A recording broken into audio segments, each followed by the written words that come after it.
morning, everyone. It is 6:30 p.m. We will call our meeting to order.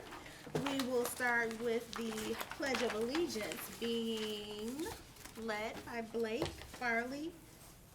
Right here. Come on down. And Hannah Swingham and Nicholas Boone from Wildwood Elementary.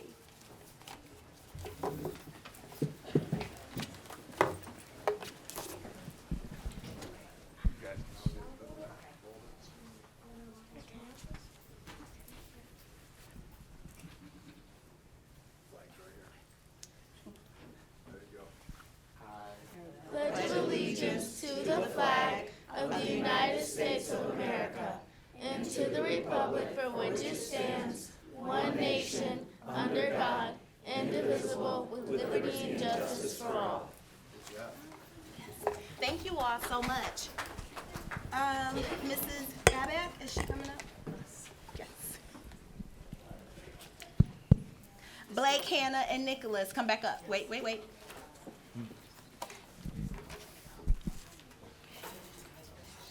Do you guys have your parents here or relatives, friends? Where are they? Yay, hi. We have some things for you, I do believe. That's okay. Sorry. Okay, I'm going to talk about my amazing. Oh, I need that. Yep. Okay. Hi. I'm going to talk about my amazing fifth grade students. We did our legacy project, project this year, and it was a very, very tough decision. And usually it's a boy and a girl, but because we had such amazing children, we went with 3. So I'm going to talk about Blake right over here first. She's a fifth grader in Mrs. Keemon's class at Wildwood. She's a dedicated student, competitive cheerleader, and a kind friend to all.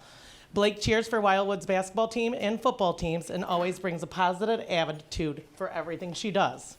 She serves as a classroom safety for Mrs. Moscas and leads by example, being respectful, responsible, and always ready to help. Blake is a true role model at Wildwood. Okay? And then I'm going to, And then I'm going to talk about Hannah right here. Is a creative and kind 10-year-old and who loves science, crafts, and cheerleading. She's a Westland Meteor JV cheerleader, serves on Wildwood Student Council, and also helps with the Student Credit Union in school announcements. Featured in the news for the WWCSD STEM Center opening, Hannah dreams of becoming a neonatal nurse to help care for babies. Wow. Yeah. Lastly, we have Nicholas Boone, also known as Nick, lives in Westland with his parents, older brother Adam, and 3 pets. Proud to be both American and Canadian. Nick plays soccer for the Plymouth Panthers and is a goalie for the Ann Arbor Bigby Bruins travel hockey team. He loves fishing with his dad, video games, and camping with his family. One day, Nick hopes to be an NHL goalie and a chef with a gluten-free restaurant to help people like his brother. Nice. Yeah. Those are my amazing legacy winners.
Thank you again to our students and to our principal, Mrs. Babiak.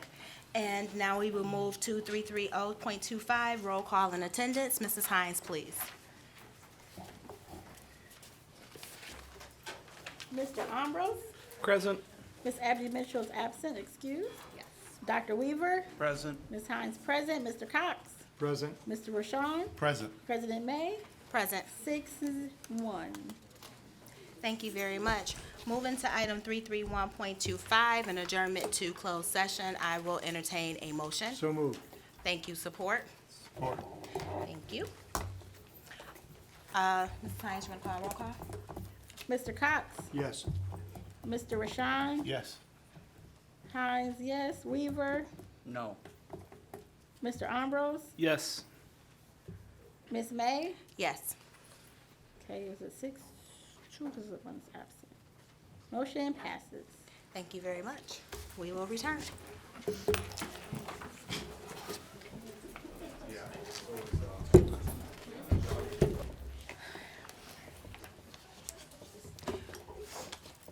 We are now calling our meeting back to order at 7:12 p.m. Do we need to take a vote to come back into open session? I think we Yes. did we do that? We need to take a vote to come back into open session. So moved. Support. Support. Call and roll, please. Mr. Ambrose. Yes. Dr. Weaver. Yes. Ms. Hines, yes. Mr. Cox. Yes. Mr. Rashawn. Yes. Ms. May. Yes. Motion carries 6-0. Thank you so very much. Next, we move on to item 333.25, recognitions and presentations. Our first one is a building update with Wildwood Elementary School, Principal Gianna Babiak.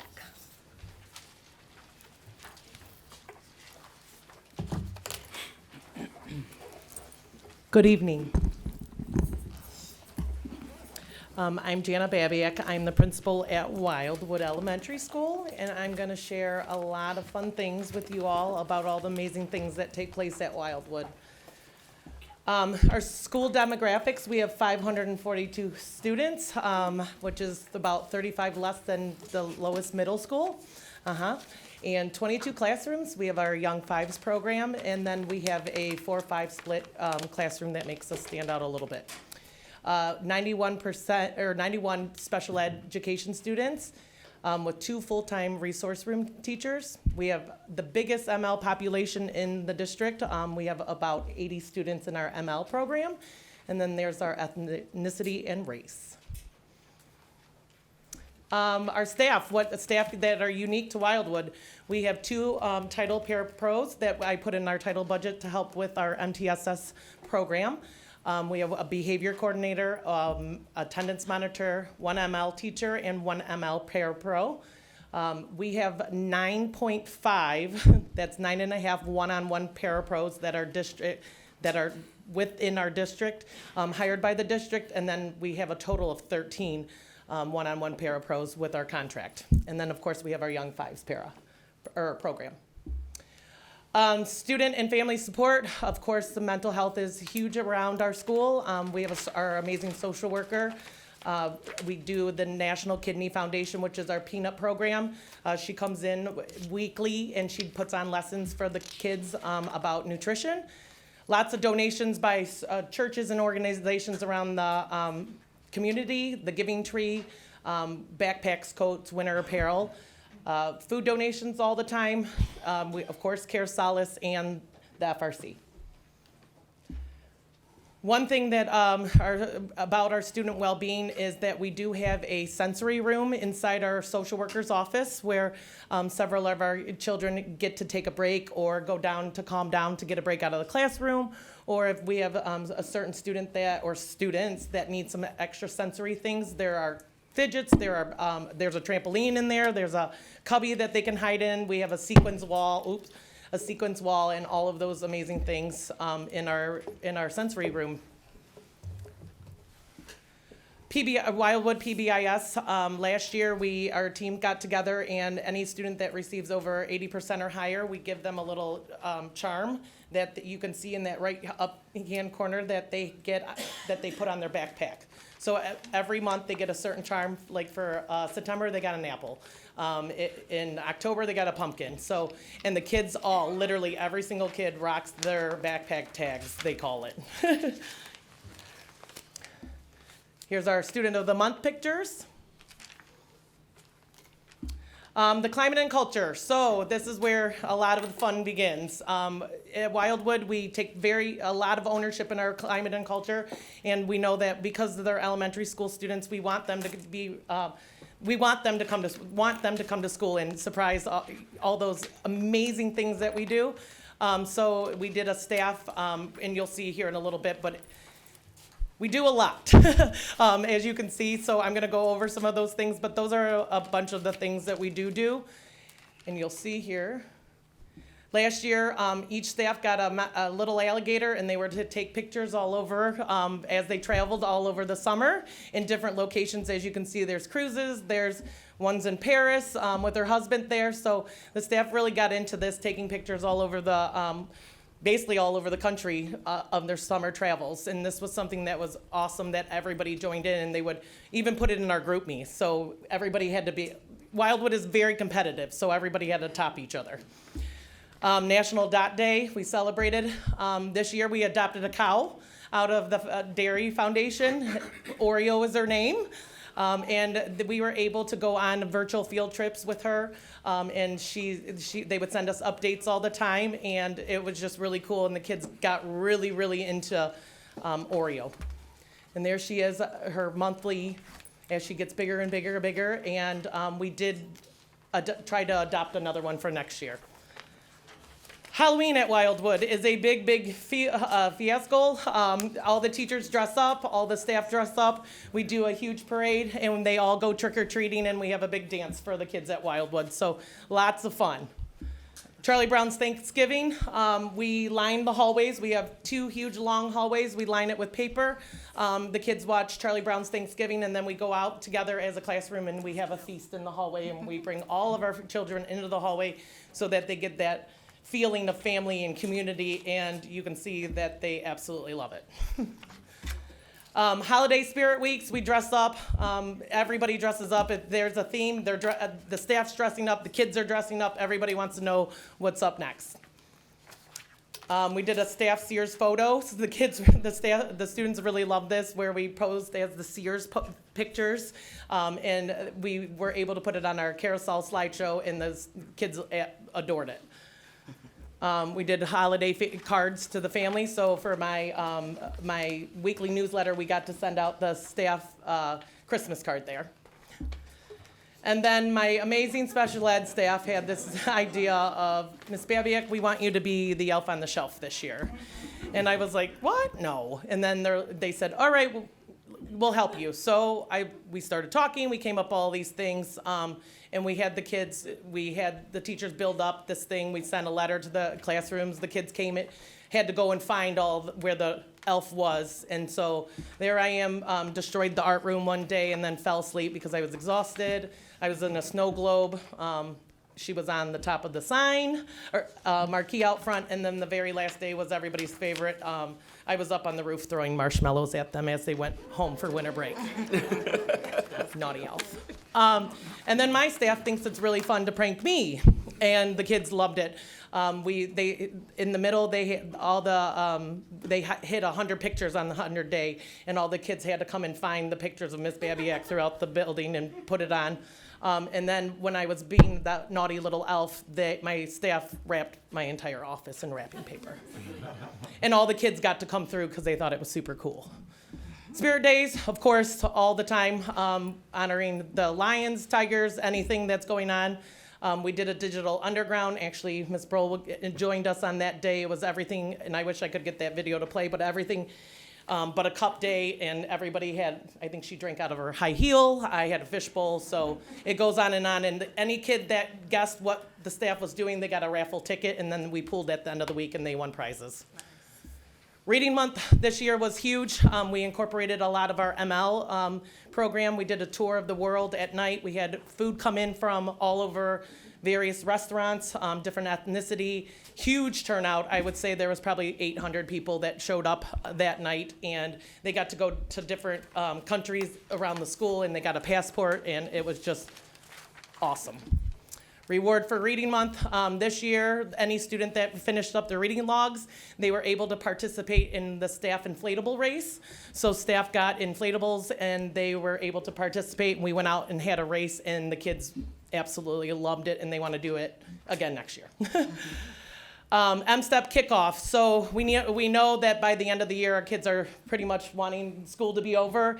And so this year, all the 3rd, 4th, and 5th grade teachers got together and we decorated outside their classrooms, made it a big day for them with their balloons and all of that. And we actually invited parents to come in and write words of encouragement to the students and posted it out in the hallway so that the kids could read it on their first day of M-STEP. And it was a huge success. More M-STEP kickoff. Just a lot of experience. Field trips are the biggest one. Tomorrow we actually have the Animal Kingdom guy coming that the kids are all looking forward to. Diversity Circus, we had Basketball Jones in last week, Hands-On Museum, all of those amazing things. And 5th grade camp, and it goes on and on. Our 4th grade's going to meet their pen pals next week. So that will be fun. And of course, we have to have student achievement. And so this is some data that I think it's from cycle 3 or 1 to 3. This is how much our children have improved and mastered these skills. NWEA incentive. So after M-STEP, our lovely 3rd and 4th, 5th graders get into NWEA right after that. And one of my teachers came up with a brilliant idea. Let's tattoo the teacher. And I was like, what? So any time a student makes a 1 point of growth on any of their NWEA data or testing, the teacher puts a tattoo on their arm, a temporary one. And so right now, when I turn this in, as of May 12th, in reading alone, in the entire school, we have 4,494 tattoos going on our teachers. And then in math, it's 2,000. And but I promise you those numbers probably have doubled because now our 5th grade's taking it and they're blowing it out of the water. So my teachers are very excited. They're like, oh my gosh. And they just came to me and were like, I have to wear 400 just for reading. And I'm like, I better order more. So I can't wait to see what the end-all, be-all data looks like. So that's exciting. Points of Pride Garden Club, Girl Scouts organization by Ms. Swanson still. Student art displayed throughout the school. The list goes on and on, just as I shared with you. Prodigy Champs. So in the state of Michigan, from January to April, Wildwood ended up answering the most questions right in math in the state of Michigan. So we were able to win it in January through April, so 4 months. We also got to go on to the National Cup that ended today, and we were between 14th and 16th place. And if you got first place, the school got $100,000 in technology grant. Unfortunately, we didn't even come in the top 8, but huge to our children that wanted to play.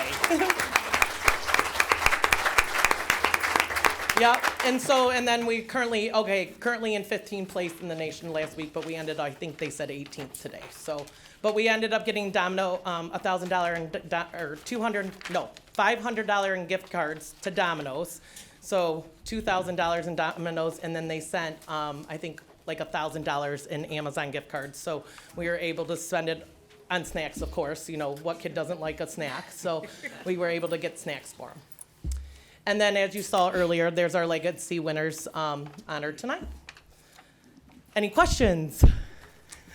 Yes. I'd like to say you're doing an amazing job. I was able to go to Wildwood when they had the DTE Day. And Yes. It was so awesome. And Yeah. it was kind of funny because they had this little mini Circuit. neighborhood or something, and they had these weird electrical things, and they're like, if the kite flies into the tree, and it was Yeah. like Fire Marshal Bob in living color. Yes. But it was so Yep. exciting. They love that. That's one of the best things that they do, is the circuit, the DTE presentation. Yes. Anything else? Yes. Again, you're doing a great job. Thank you. I was curious. Yeah. How are you guys? I see the math and reading scores are improving. What are you guys doing in particular to close that gap? Well, we have our intervention. We do MTSS process, small group instruction in the classroom. With our ML program, we have a lot of pull out with the ML kids that, struggle with their language, so we do a lot of that. I did put 2 title paras in the budget as well to help. And then, of course, we have our 2 building subs that like to pull small groups out in the hallway if they're not being utilized in the classroom. So we're doing a lot of those things to help close those gaps. Great. Yeah. And also, tomorrow is the Animal Magic. Animal Kingdom. I'll be there. And they're supposed to be there.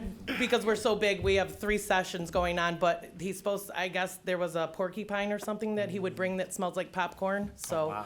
I know. So I'm excited to see it. Yeah. I don't know Yep. about that. Anything else? Just wanted to say thank you. Thank Yes. you for sharing all of the amazing things that are happening. Thank you to your staff because Yes. those activities take a lot of work, a lot of energy. So thank you for that. Yeah. And congratulations to the Prodigy Yes. champs and the legacy winners and just all the things that are happening in the school with all the tattoos and just sounds like a very fun place to be. Well, So and thank that's you. what I hats off to my staff every day for buying into this craziness and they bring me craziness, so it makes the world go round. So thank you. Thank you.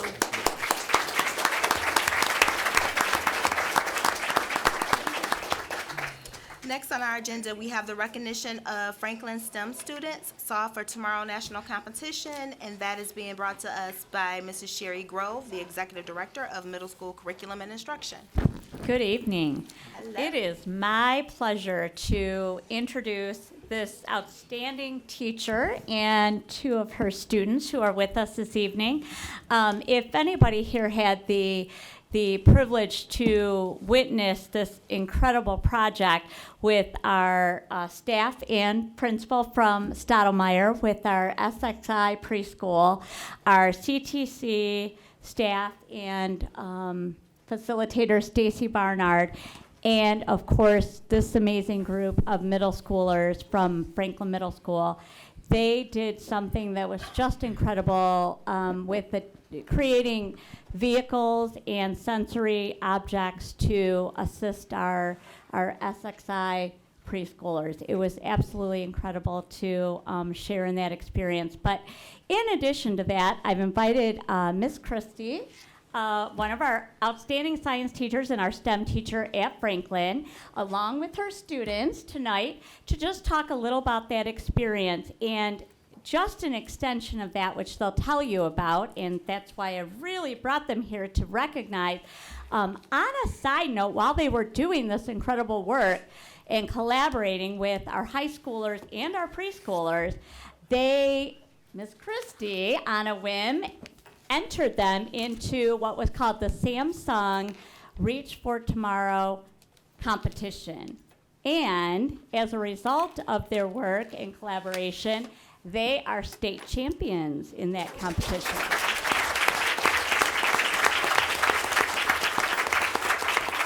So I'm going to turn it over to Miss Christie. I do want to just read the names of those students who were involved.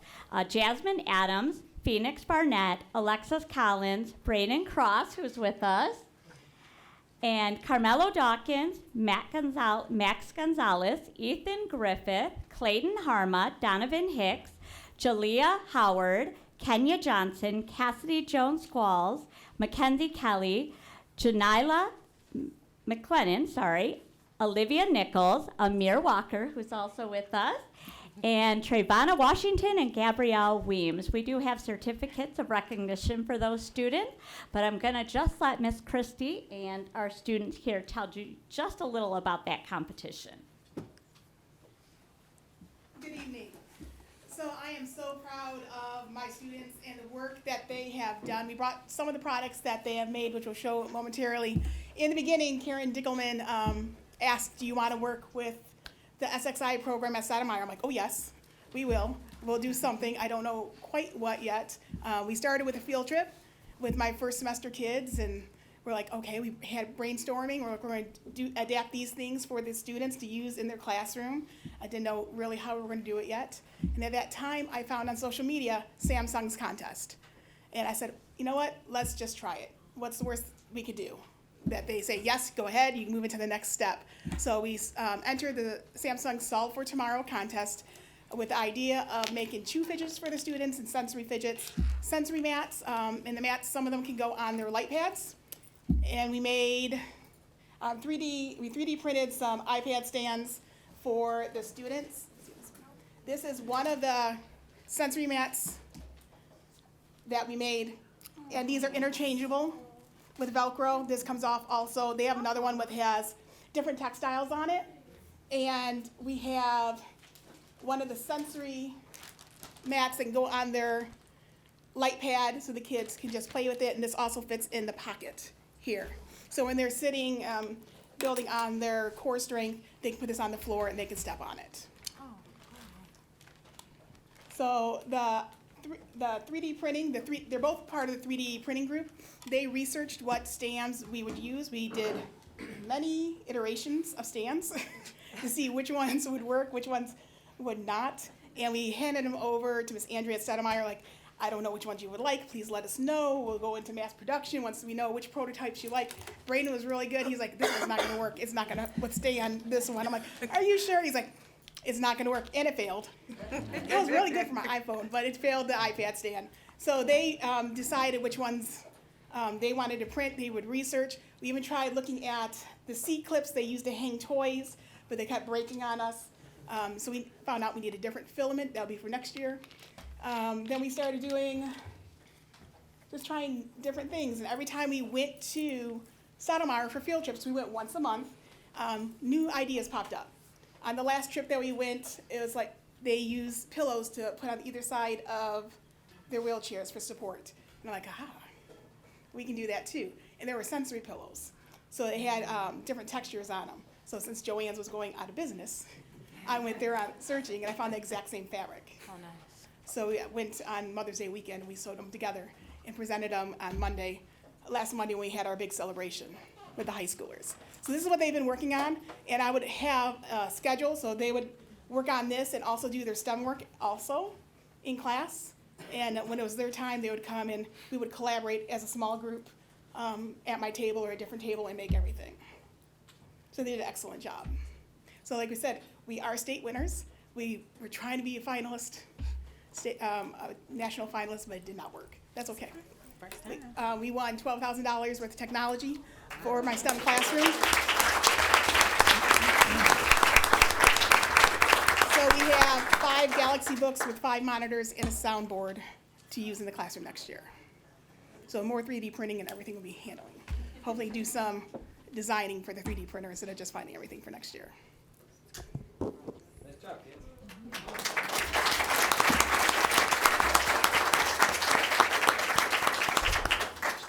On behalf of the SXI preschoolers, we made a thank you card to our middle school buddies.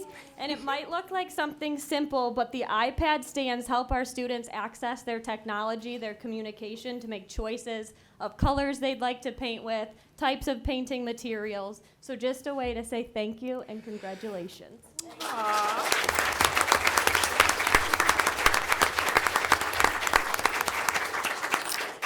Did you have any questions or?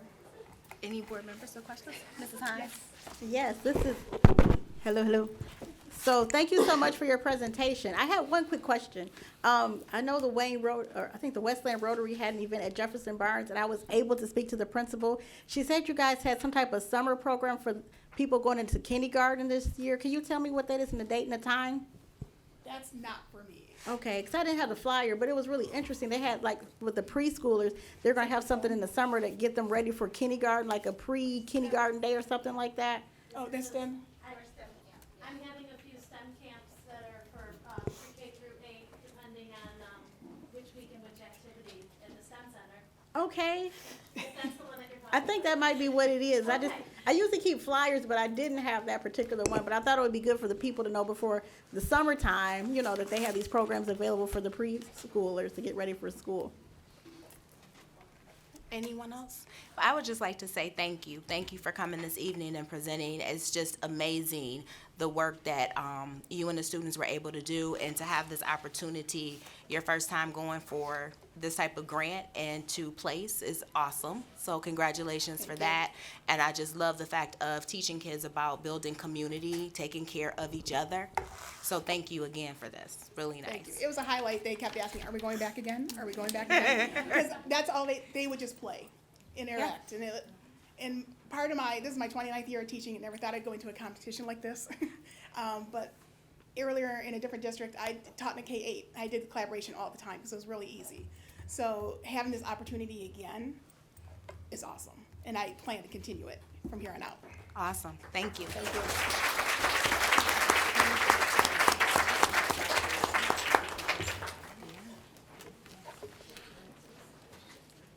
Next, we have the Early Middle College Student Recognition from the Wayne Westland Innovative Academy. And we have Chris Swanson here tonight as the Assistant Principal presenting.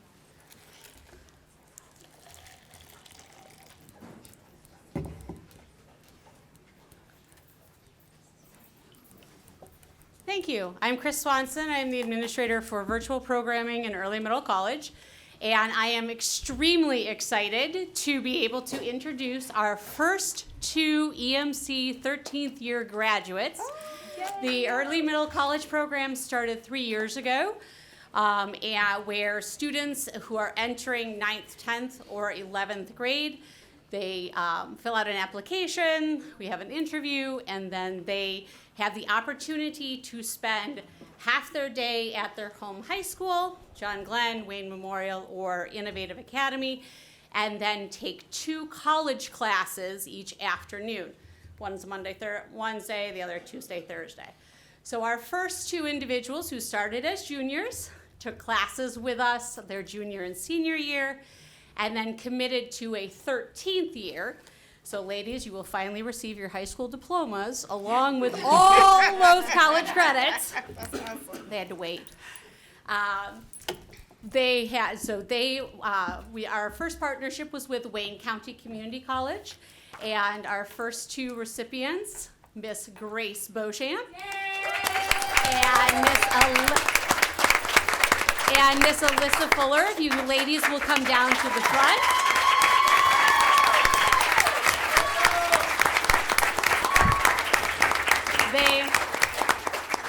They're being greeted by Mr. Ted Booker, who is our counselor for the Early Middle College and our driving force behind it.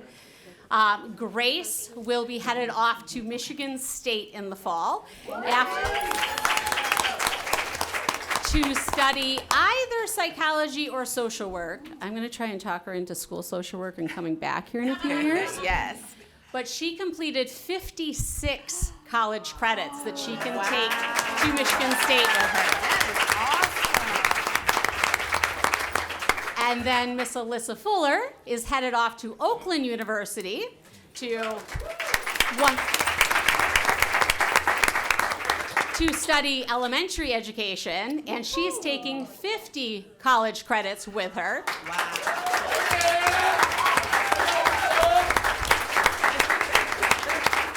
And Alyssa, in 3 or 4 years, I want to see you back in this district and working in one of our elementary schools. Oh, okay. Apparently Stoudemire's already claiming you. We might have some elementaries that have to fight over you, but we'll see.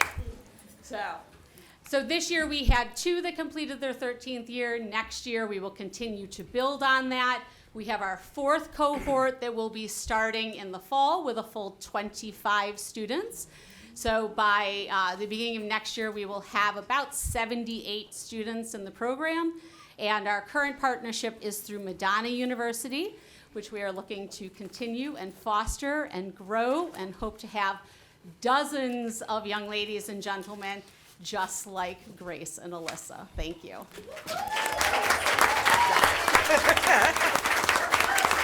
And on a personal note, I'm especially proud of Grace. I have known Grace. I was her elementary principal.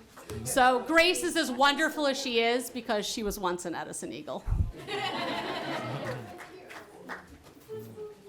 Alyssa is also doing this and a CTE student, so she worked at Stoudemire last year as a break para and then as our SXI para this year, all while doing all these college credits. Wow. Extreme Wow. overachiever. This is awesome.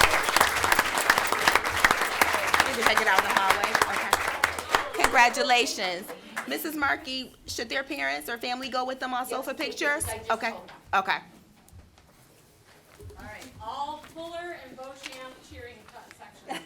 Yes. Congratulations, ladies.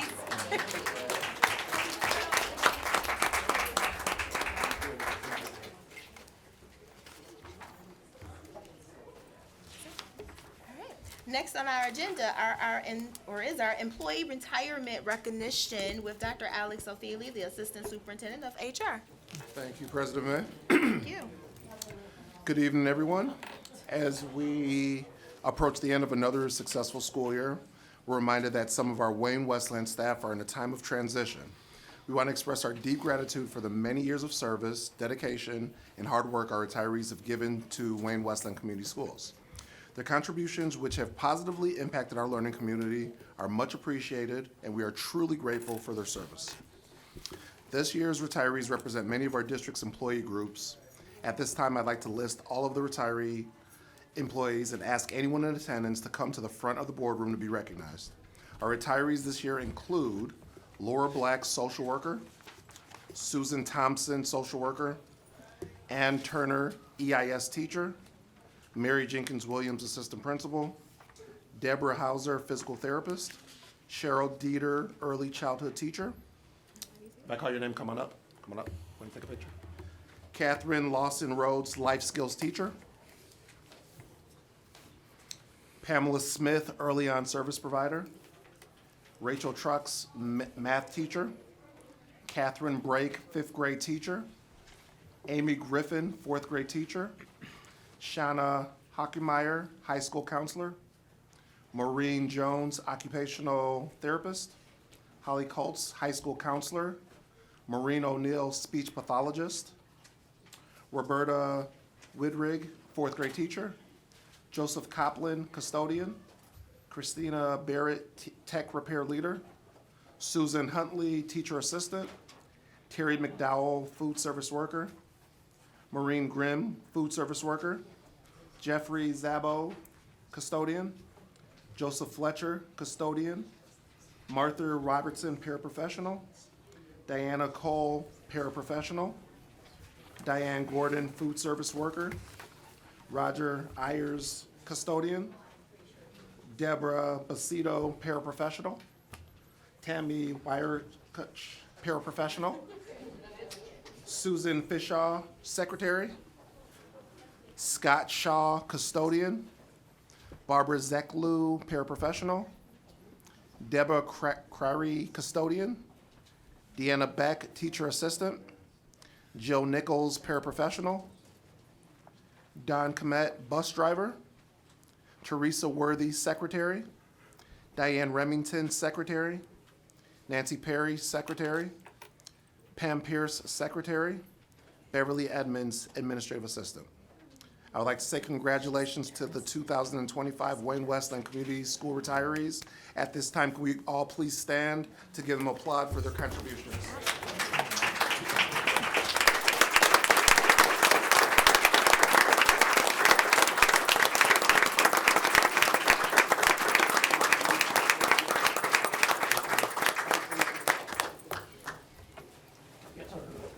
If anyone was missed, please come on down. I want to make sure we're going to get a group picture. Come on down.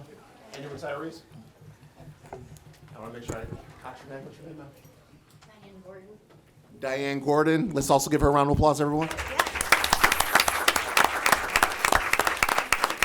Okay, this time everyone can stand right here. We're going to get a picture. These are the ones you couldn't talk into staying? We tried. And give them all a round of applause again.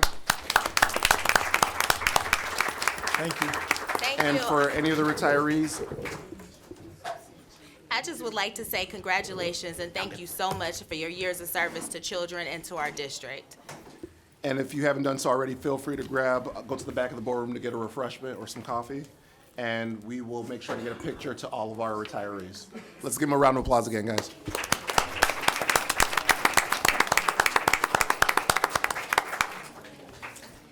Thank you. Next on our agenda, we have a presentation on suicide, the Suicide Coalition no, I'm sorry, I skipped one. Yep. We have the 2025 bond presentation. Sorry about that, Mr. Toko. You're good. Good evening, board and community. Tonight we will be updating you on the bond. The bond will be coming to the community in November for a vote. And tonight we will have Doug Underwood from McCarthy Smith and Bill Weinreich from TMP give us an update on where we're at right now with the bond.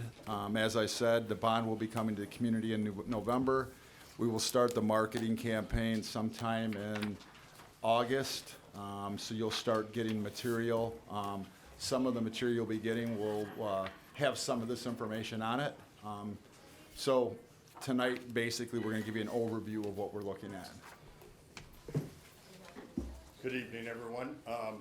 Yeah, as Scott said, we just wanted to come, give it very brief, and this thing keeps jumping ahead slides, so that'll be good. It'll be very brief. Anyway, we were here last February, or in February, to talk to you guys about the process we'd gone through with the assessment and how that had started over a year ago.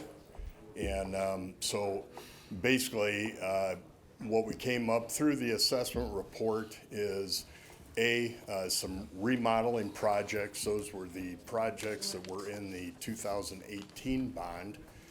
That due to the economy and COVID and all that, there was not money to do, so that includes Walker Winter, the Dyer Center, and then also the transportation and buildings and grounds buildings to complete that work. We also looked at the roofing replacements for roofs that were older than 15 years, parking lots that were older than 8 years, and then also mechanical equipment throughout the district that's over 20 years. We also evaluated the furnishings, and so we have in this bond the replacement of all classroom furniture, both the student desks and also the teacher desk as well.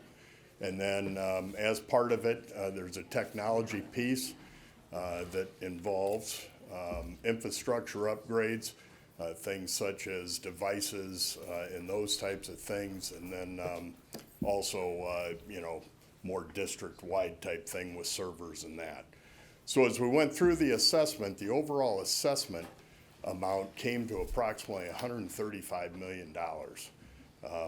As was mentioned, this bond is going to be a non-millage increase bond that'll be put together in 3 series for $125 million, so it will not cost the community any additional tax dollars.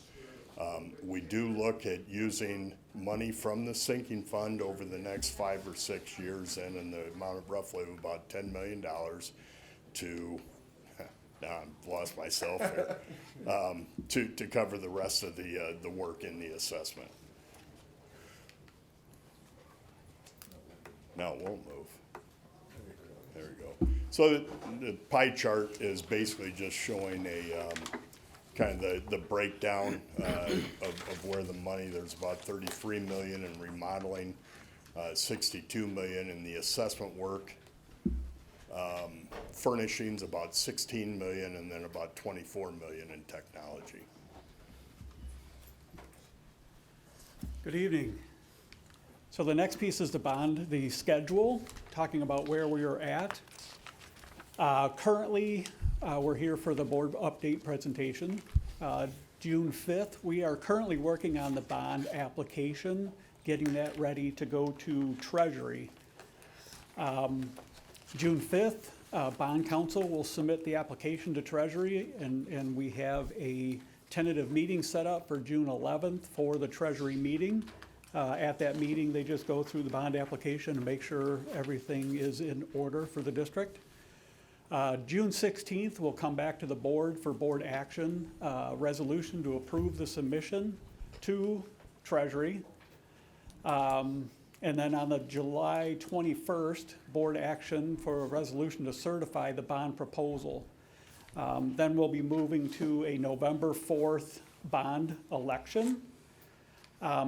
This next schedule, you had seen the bond formation plan. This just outlined the bond from A to Z, starting from the very start. We are currently, I highlighted the area, we're in that May, June box, which is really finishing and completing the bond and getting the bond app approved through the district.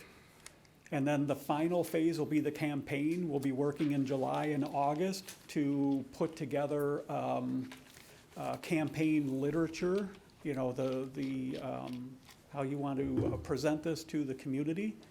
And then coming up in the September, October timeframe, you'll be going after the whole bond campaign. And with that, it'll take us right into the November vote. With that, do we have any questions? So I'd like to thank you for all the work that you're doing. I just have one quick question with the bond. Once we do pass it, and I'm concerned with the tariffs, with the different things with construction. What would happen if we do the construction, there's tariffs? I mean, are we able to get like American-made type supplies with things being so meticulous with building and construction? Yeah, we push for American-made and Michigan-made as much as we can, but it's, you go out and buy a car, it's an American car, it's a GMC, but there's parts from Mexico, there's chips from China, so, you know, tariffs are a deal, and as we sit here today, what's being tariffed? You know, everything's on 90-day hold or it's been reduced. We do build an escalation factor into the bond. If you recall, in February when I was here, you know, I said, well, at that point we were at about 116 or 117 million. You know, now we're up to that 125, and it really hasn't been added scope. We've been starting to kind of put a schedule together of when the projects are going to happen and apply the appropriate escalation costs to that. So much as COVID was and the spike that we saw in the economy and what things were costing back then, we'll just kind of have to deal with the tariffs as they go, but we do have that escalation factor in there to help. And I just have one more comment. I'd like to say, when we did the 2018 bond, the 150 million, it was so successful. I'd like to say I like all the work that you guys have done in the schools. They're beautiful. I mean, you guys are high quality. I was able to help the Westwood School District do their bond, 25 million, and they're doing construction. And it's an honor to be on the chair of the bond committee because we're going to get this rocket and rolling in the community. We're going to be knocking on doors. I have a lot of people that will help us with this bond, and we're going to just be successful. So you guys do an amazing job. Thank you so much. Awesome. Thanks, Belinda. Thank you. Any other questions or comments? I just have one question. Thank you guys, but I'm curious, what feedback have you guys gotten from the community thus far? Have there been any concerns, and if there have you guys addressed any concerns? We personally have not gotten any, you know, Bill and I haven't gotten any response from the community. Yeah, we've had surveys go out. We actually met with our staff in regards to the furniture. And I'm going to be honest with you, I started out this a year ago talking about this is more of a needs bond. And you heard today the gentleman talked about the projects. You're talking about roofs, parking lots, technology updates. I've been involved in bonds sometimes that have a lot of that wow factor and a lot of input because there's a lot of things that we're looking for to do outside the scope of the needs. This is not that type of a bond. This is something that these projects are just like tonight, why I want them to come out and speak on them. These are projects that the district needs to keep our kids warm, safe, and dry. And that's our motto in the whole bond right now. When you start seeing our marketing material, it's going to be to just keep our buildings warm, safe, and dry for our kids. And it's $125 million. That's not a small amount, but it's not a huge amount of money when it comes to districts and a district like us, the size of our district, when it comes to projects like roofs, parking lots, HVAC systems that we're working on right now. So I'd like to say we would go out and do this huge campaign like I've done before, but it's more of a district needs bond at this point. We did want to include some projects that included everyone and touched everyone in the district, the students, the teachers, the staff, the whole building, and so that's why we look towards furniture. You'll hear more about it in the coming months, And I really want to thank these gentlemen, because I'm not sure if you haven't done a bond or been through one, the work and the time that goes into it, the assessments of our buildings, between Gino, Doug, and Bill and their team, it's a lot of hours and a lot of time. And I don't know if you haven't done it, you can appreciate the time that goes into making these decisions, because it's not just like we're coming up with decisions just because we want to do it to a certain building. These are all educated, well thought out decisions based on the needs of our district. And I want to make that very clear. I also want to make it very clear there is absolutely no increase to the taxpayers in November. And that is huge when you come into a bond and you're not going to ask the community for any increase, and it's not going to hit their pocketbook. And we need the money. You've seen the projects that we proposed today. These are needs. And thanks, guys, for coming out tonight to present. Thank you. Any other questions? Thank you all for being here this evening, and thank you for your work.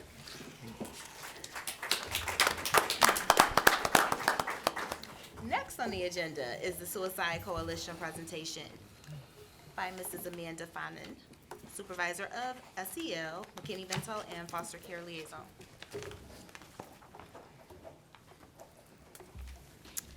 Good evening. This evening I have the pleasure of introducing Mr. Brian Galdis. He is from GrowthWorks, and he is the lead of our Hope Empowerment Coalition. It used to be the Wayne County Suicide Prevention Coalition, which Wayne Westland is a part of. So I'm going to give it over to him.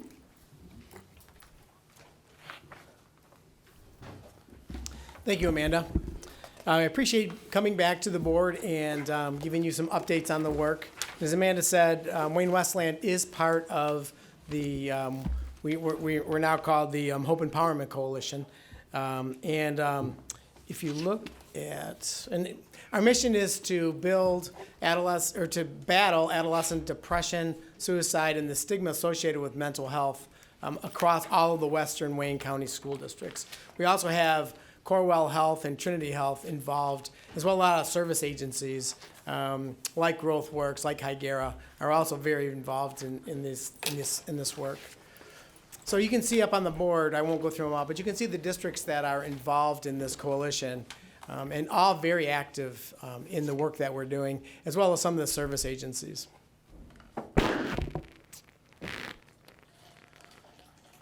So we have a steering committee that works together to decide what kind of work we want to be doing in the schools. And every school district has representatives, and your representative, who you should be very proud of, is Amanda Fognan. And she not only is very active in the work that we do, but she's a leader amongst these leaders. And so I'm really, really appreciative of Amanda and all the work that she does.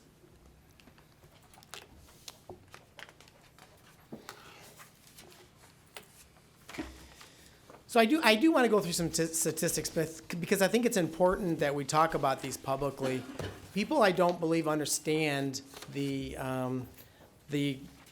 issues that we're dealing with, or that our students are dealing with, and the magnitude of it. But when you look at some of the CDC information, suicide is the second leading cause of death for students ages 10 through 14.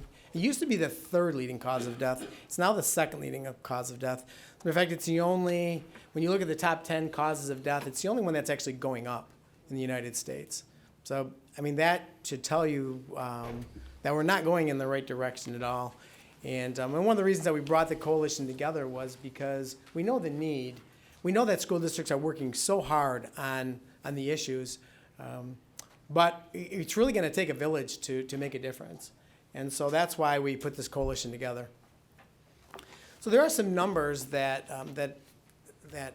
really strike me hard and really keep me in this work.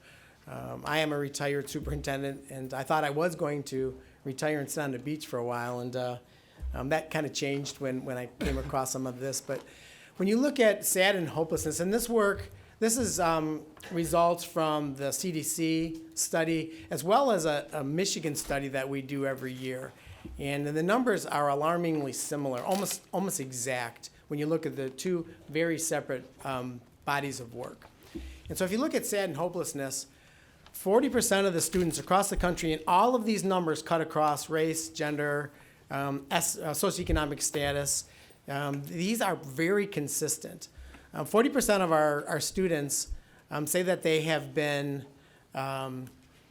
sad or hopeless for a significant amount of time in the last 12 months. And we look at that because when a student or any individual, when they make the choice to attempt to take their life, sadness and hopelessness is part of that decision. And so that's why that's one of the things that we do measure. Now if you look at Wayne Westland has about 3,000 high school students. And so when you look at the number of students, 40% of those students would be about 1,212. I think that's the number. It's a little far for me to see, I'm sorry. I think I got that right. Now those are not documented cases. But what I'm doing is I'm extrapolating that 40% to the 3,000 students you have. So again, none of the numbers I'm going to give you now are reported issues. They're just extrapolations of the numbers. So when you look at considered attempts of students, 22% across the country and locally have reported that they've considered taking their life. And when you look at if you look at Wayne Westland high school students, that would be, 665, I think. Someone might have to help me out with those numbers. Actually, I think I have them up here. The number that really keeps me in this work and really, to me, is absolutely jaw-dropping is those that actually made an attempt. Now, I'm not talking about people who have thought about it or students who have thought about it or have made a plan. These are actually students who have taken some act or action to take their own life. And that's 9% of the students across the country and locally. And so if you look at Wayne Westland schools, 3,000 students, that would be about 270 students who have taken some act to end their life in the last 12 months. That's just not acceptable. And that's what drives our coalition and why we have to make a difference. We have to do something different. Another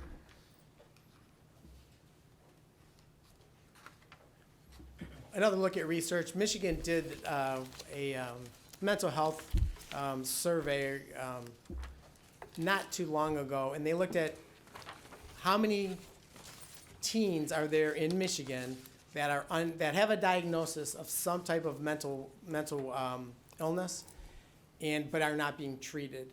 And there's about 40,000 teens who are not being treated for an actual diagnosis.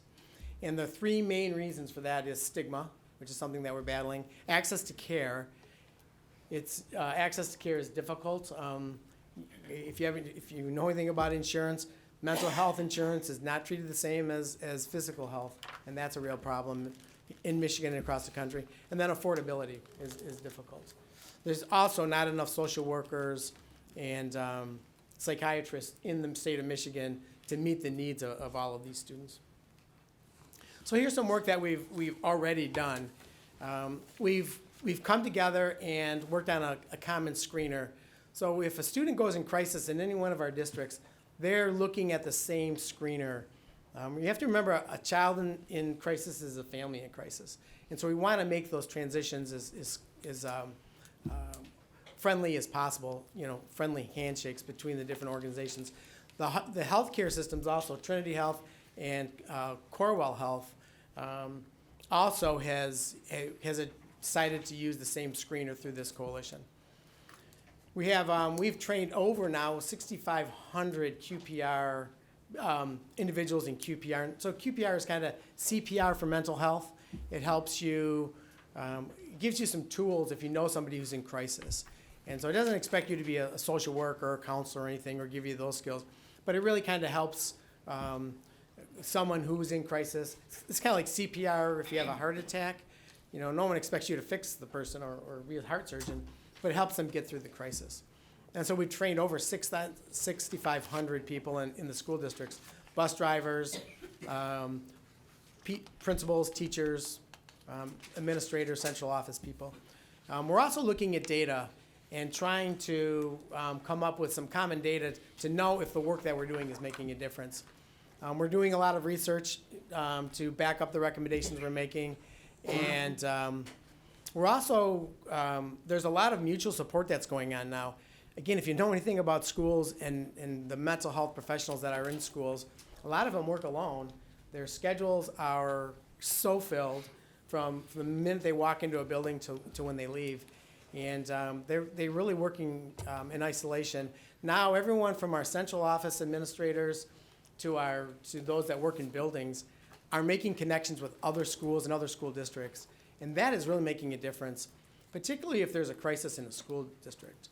Sometimes we expect the same people who are closest to these kids who are in crisis to be, when there is, we've had a couple of completed suicides in the last 2 years. And we were able to bring other districts in with social workers, counselors, administrators to help those in the district also work through it without having to, work, right? They also need help. So that's been very helpful. So things that we're doing moving forward, we provide a lot of professional development, a lot of quality professional development. We have about 470 school-based mental health professionals come to a conference on election day when we have everyone doing professional development, and that's going over very well. And with Trinity Health, we've been working with them on providing mini conferences that have been very well attended and very well appreciated by, again, school-based mental health professionals. What are we doing moving forward? Now, a couple of big things we're doing. Every school district is looking at peer-to-peer programming, and that we were able to get grant funded. So we're, through GrowthWorks, every single school district can have all of their high schools and middle schools implement 3 years of peer-to-peer programming without any cost, because GrowthWorks is going to pick up the cost for the first 3 years. We're also looking at, again, students who are in transition. So a student goes into crisis in a school building, right? Or maybe even at home. And we're looking at processes that will bring support to the schools and then help that school transition, or help that student and family transition from the school to maybe the emergency room, to maybe another service agency, might be a residential treatment center, something along those lines. And then how do we transition that student back into school? There are so many issues. I mean, I could talk probably 2 hours just on the issues in some of those transitions. But we're gonna work through those, and that'll be a big help for us moving forward. We also need student voice. There's no way we're gonna move that number from 9% to 0, which is our goal, without student voice. So we're creating a student leadership team, and they'll work together with the adult team that has administrators and teachers on it, and we'll have 3 representatives from every single high school in the coalition in western Wayne County. And they just started, they've created a name, they have a mission statement, they've got core values, they've developed all those things. The name of them is Students versus Stigma. And starting in September, they're going to be working together across the county to implement programs, research programs, and bring to us the student voice to what needs to be done to make a difference. And to bring to us also what's going on, what's the reality. So I'm really excited about that work, and that work is 100% grant funded also. So that won't cost the districts anything in terms of moving forward.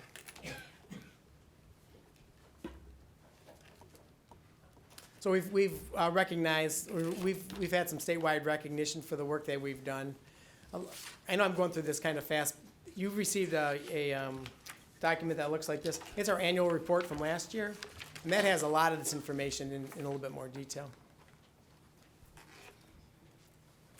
We do a lot of legislative work. We're very close to our local legislators in western Wayne County, and for the most part, they're very supportive of the work we're doing, of course. But we do spend some time in Lansing. We have them touring schools. We have them touring emergency rooms, and hearing what is it that we need to do differently to help students.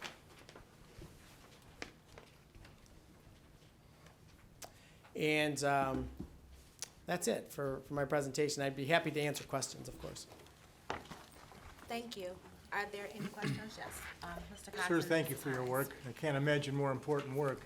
My question is, when you look at the Wayne Westland School District, is there anything that you see that we could do to help your mission? Anything that we're deficient in? If you could just do this different, or is there anything that you would bring to us that we might be able to change to help you? Yeah, that's a loaded question. First of all, keep Amanda coming to our meetings. She is actually has We probably know about- 100%. we know about her. Well, 100% attendance, but something that I had to come to grips with myself was that this is definitely going to be a marathon, not a sprint. Yeah. It's very complicated work, and you're working with 9 different communities, and everyone's kind of in a different place. A lot of different school districts have different resources, and so I think to answer your answer specifically is just your commitment to being in the coalition is so important. It's not easy. It's not easy to be part of a larger group like this, but Wayne Westland has always supported us, and I think that support is probably the main thing you can do to help, because we will make a difference. We already are making a difference, but it's going to take us some time. So that ongoing support is the best thing. Thank you. Mrs. Hines. Yes, I'd like to thank you for all the work that you do. I just had a quick question, because I'm on this prayer call in the morning, and I've noticed it's been a lot of adults with the things happening in life, with the suicide as well, just a lot of people. And I know that affects the children.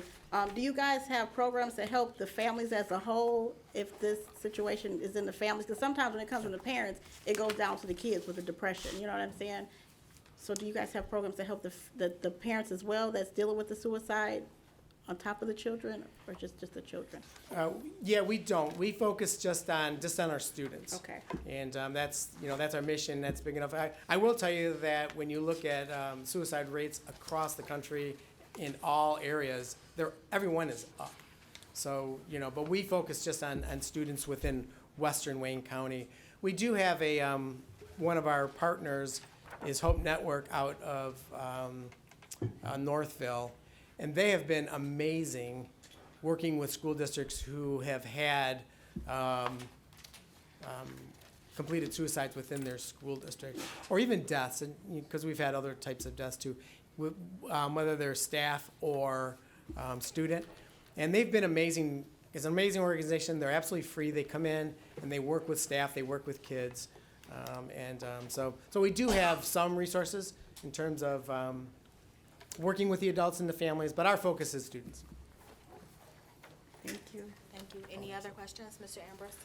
I want to thank you as a parent of 2 daughters who are actually one or more of those statistics that you posted. The struggles we had to be able to get them into treatment and to help them through, because I didn't have the tools to help them. I'm grateful that we have this program in this district, because there's nothing more heartbreaking than seeing your child struggle with depression or anxiety in my cases, and seeing the hopelessness that they have. And so thank you. You are welcome, and the story that you're sharing, I hear over and over and over. And there's another piece of research that I think is pretty interesting. When you look at the school calendar, suicide attempts and completed suicides actually go up. They spike up during the more stressful times during the school year, beginning of school. Exam time, those kinds of things. And they go down during vacation times. I know I'm a former superintendent, and I was a superintendent during COVID. And when we were deciding open schools, closed schools, what we were going to do, one of the big topics was, well, we're going to see a spike in mental health. We're going to see a spike in suicides and attempts and all that. What we actually saw was a drop. And that really screamed at me, You know, we really need to be looking at we're not gonna change GPA, those kinds of things. I mean, I don't believe we're going to. College admissions, you know, the internet, I mean, those are things that are out of our scope. But I believe what we can do, and I believe what our mission is as a coalition, is to provide supports within the schools so that when it is exam time, or it is the beginning of the school year, how do we help students get into the school and you know, and I know that schools are doing a lot of that work now. That's why I'm so interested in the student voice, because they're the ones who are going to tell us what's going on during the year that's making these things happen, and then they'll be able to act on it, right, as peers as opposed to adults telling them what to do. I do have a follow-up question outside of just saying thank you for your work. Thank you, Amanda. I'm curious to know, for the peer-to-peer training that'll take place, you gave numbers around, like, I think it was ages 10 to 14.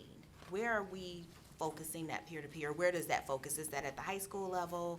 Is it that age group, or is it that full band? Yeah, do you want to answer that? Sure. Yeah. So we are starting with 9th through 12th. Okay. So starting there, and then hopefully the middle school as well. And some of the programs that our high schools are looking at actually one of them has a K through 12 component. Okay. So maybe even younger. Thank you. Across the coalition, most of the districts are looking at 9-12. There are 2 districts that are looking at K-12. But again, that's an individual district decision, but our focus really is at high school and middle school right now. Mr. Rashan, I'm sorry. One more question. You said student voice. It is imperative that we have student voice in everything we do. So I'm glad to hear that. How are you guys going to implement student voice? What is the process? Do you have a process in place already, or? We do, and so we have a group of students, and we're still building it right now. It just started 2 months ago, but we are building. We're asking every high school to present or to provide us with 3 students who will meet monthly, and they're going to work together to look at programs that they believe are going to work and advise the adult group on their vision and what they see are issues, and how do we best address, and how do we best create supports within the schools from their view, right? It's been a long time since I've been a teenager, you know, in high school, and I think I know stuff, but I probably don't know anything about being a teenager today, right, because of all the changes. And so that's what that's going to look like. They'll meet monthly. They are so charged up right now in terms of the work that they want to do. And again, we're building. You know, we're still looking for students to engage. So, but I'm probably more excited about that work than anything we're doing. Thank you. So, Amanda, before you walk away, you have a special guest. Would you like to introduce? Sure. So this is Madden. Madden is our new district facility dog. So a facility dog is more similar in training to a service animal, but they are trained to help whatever specific tasks of the facility in which they work. So he is going to be working with our district crisis team, but also at Hamilton Elementary School. He is just turned 7 months old, golden doodle. So as you can see, his demeanor is perfect fit for this role. And you can pet him, because I know that's the question. The other question I get is, who does he live with? So he lives with both myself and a first grade teacher at Hamilton. We're both hosts, handlers, and we train with him every week. He's been training from birth for this. So his program is called Canines for Change. They're out near Lansing, Michigan, so that's where we got him. And this would not have been possible if it weren't for Priority Health, who sponsored the cost of Madden and all of his training, which was approximately $15,000. So he was quite the donation from them, and we really appreciate that. So, Absolutely. Yeah, Thank you for sharing that with us, and welcome, Madden. You should bring them down here so everyone on TV can see. Yes, bring him down to the front Yeah. so that everyone can see him.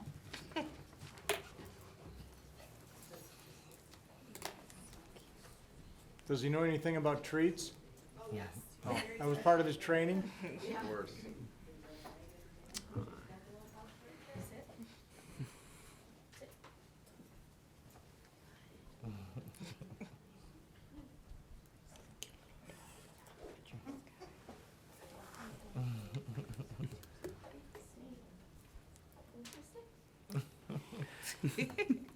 Wow.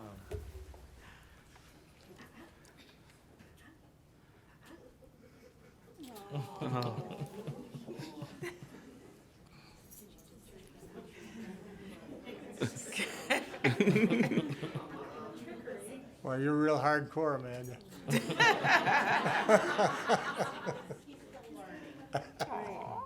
Very sweet. Thank you for sharing him with us, and thank you for being a host or co-host. Next on our agenda is item 334.25, citizens' comments on agenda items. Mrs. Hines, do we have any? Let's see, it looks like everything so far looks like.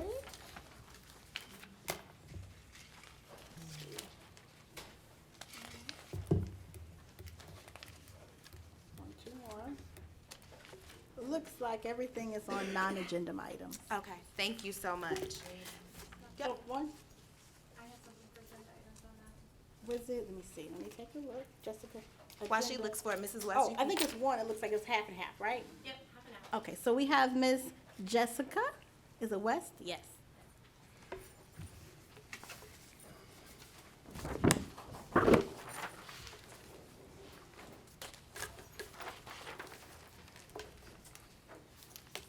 Good evening, Board.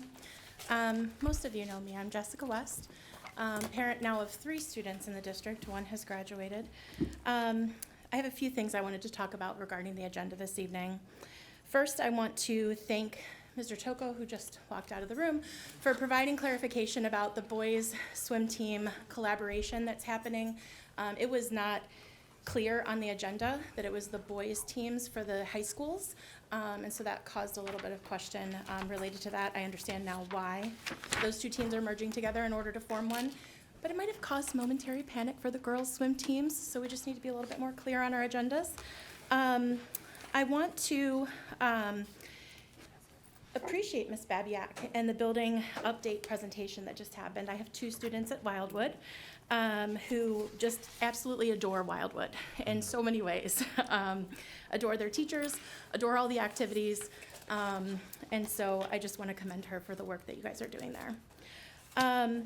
I would like to talk about all of the wonderful things that we just heard in recognitions and presentations. Some phenomenal things have been happening in this district.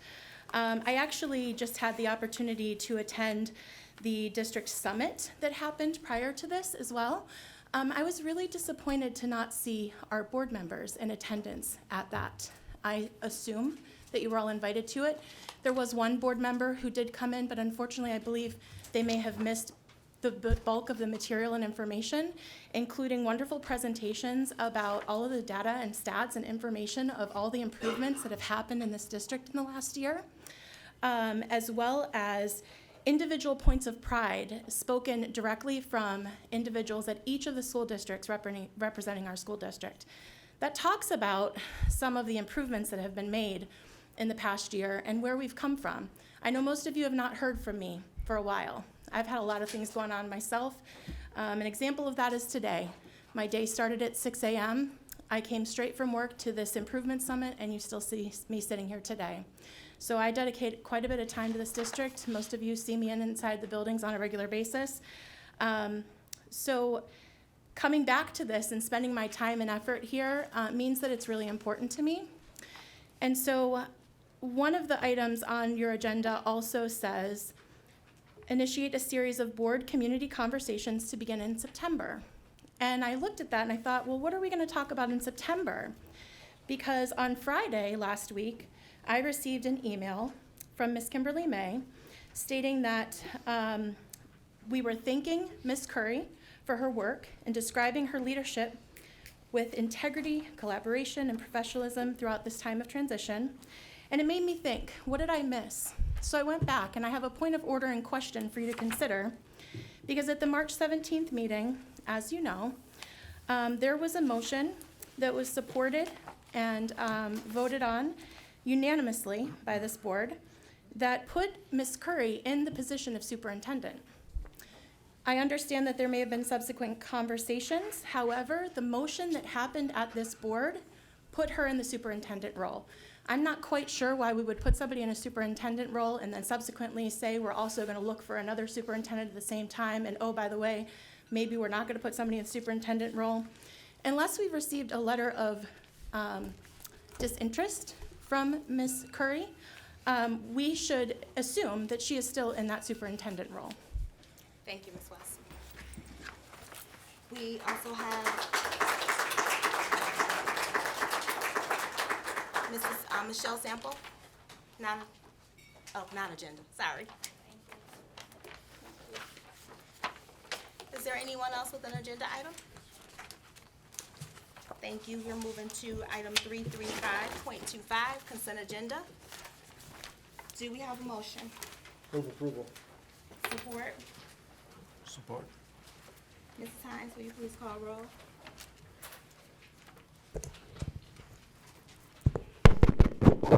Mr. Cox? Yes.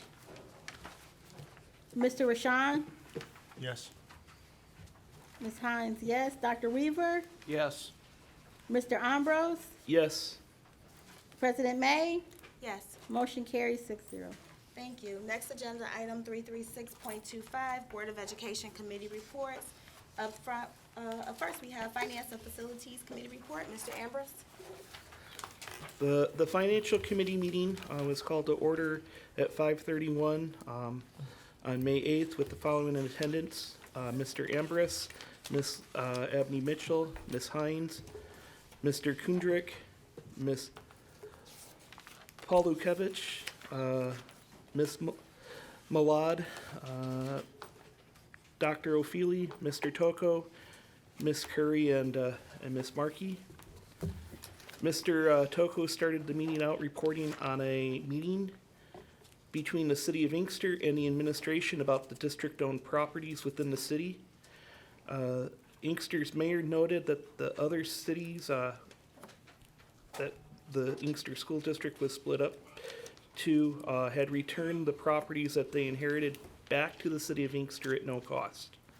And Mr. Toko expressed a concern about giving the properties back to the city because of the possibility of a charter school opening on those properties. Ms. Hines mentioned that there's already a charter school operating within the boundaries of the City of Inkster, and it already has approximately 300 students attending within our own district's boundaries. Ms. Abney Mitchell stated that both the City of Romulus and Taylor did return the properties that they inherited from the former Inkster School District free of charge, and just asked that we as a school board treat the City of Inkster with the same amount of respect that we have shown both the cities of Wayne and Westland. Mr. Kundrick then talked about the need of purchasing 17 gas-powered buses. These would come from the sinking fund. These buses are mainly replacing the special need buses that we purchased back in 2016 and are nearing the end of their useful life at a cost of $2.75 million. Due to the nature of these units, the lift units, to help get students in, there is a significant lead time for delivery, and so he would like to put the order in now because it would take a couple of years for us to take delivery on all vehicles. He also would like to create a 10-year replacement plan with the retiring units being sold at auction. This is up for our consideration tonight. Also for tonight, Ms. Polowich proposed the purchase of updated math resources for all high school courses. This will be the first time in 15 years that the district has updated its math resources. Some of the highlights are new textbooks and digital content, replacement of consumables that are used in the classroom, and professional development for our teachers on the new material. The material would be purchased from the following: Bedford, Freeman and Roth, Carnegie, Cengage, and Pearson. The total cost would come from next year's general fund would be approximately $853,500. Ms. Mallard also spoke about the need to update our sensory rooms for EIS at Wayne Memorial, the ASD and POHI rooms at both Roosevelt and Graham Elementaries, and the SCI and the SXI rooms at Roosevelt. The money would be coming from the Act 18 funding, which the district receives from Wayne RESA at a cost of just over $400,000. Also for tonight, Dr. O'Feely stated that the contract negotiations have been completed between the districts and the WWAP bargaining unit. It is a competitive contract for the members of that bargaining unit, and wants us to consider it for approval. Ms. Claire is requesting that she be able to make a change in funding for this year's bus purchases to be able to move funds between the bond and the sinking fund. This is to give the district flexibility as it owes the IRS some money due to making more interest on the bond than what was paid out. She is working with McCarthy and Smith on the final costs, which are still unclear. This flexibility is to ensure that the general fund is not used to pay these fees. She can go into more detail tonight during her report. For the past year, the district has been receiving financial reports from Michigan Benchmark. After discussion with Ms. Claire, in which she stated she can produce similar reports. I have asked that she do so and to provide it to the board. With the contract coming up for renewal, I would like the board to compare her information that she provides to that for Michigan Benchmark so we can make an informed decision if we want to continue this contract. Ms. Claire then reviewed the Wayne RESA budget that is up for approval tonight and state aid report. The only new items were the benchmark assessments and that the state pulled back some funds from the student loan program that were unused by the district. We reviewed the check register and investment reports for the district. The district cash flow is down approximately $1 million in the general fund for the month of April.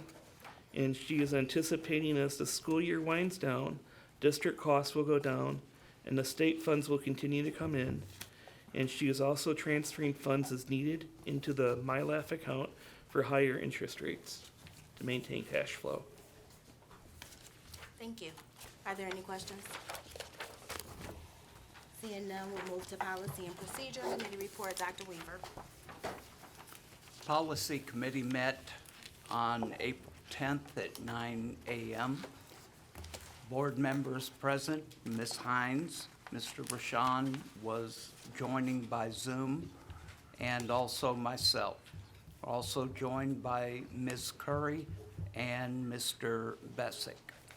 After the welcoming, we talked about discipline alignment, and that is our discipline in the district and how that works, making sure that the wording agrees on all of our documents. We talked about the VPAA courses at WIA by Ms. Polakevich.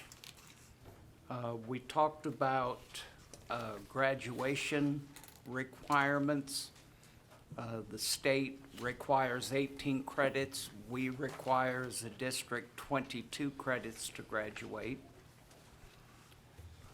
We talked about a grading task force being initiated.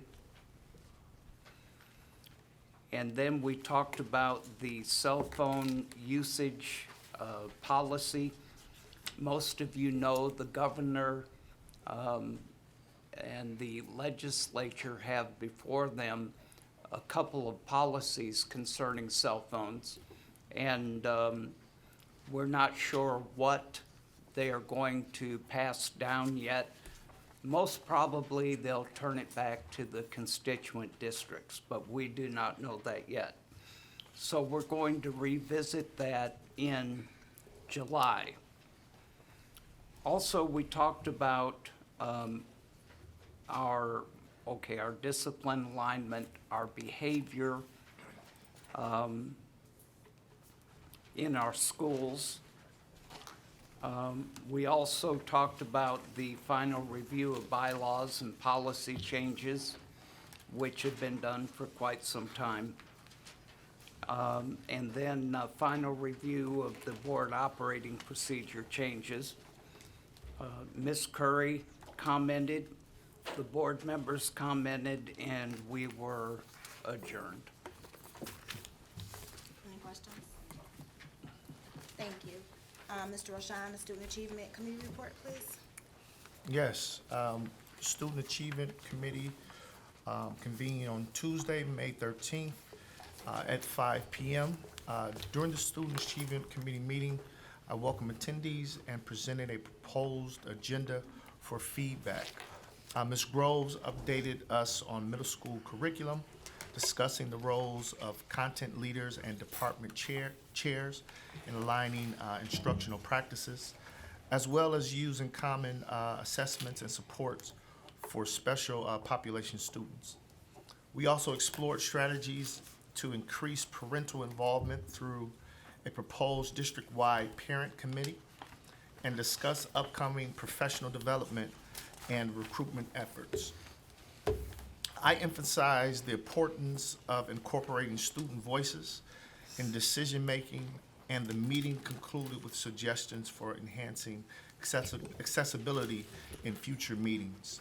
Overall, the focus was on curriculum updates, community engagement, and improving students' input in our educational practices.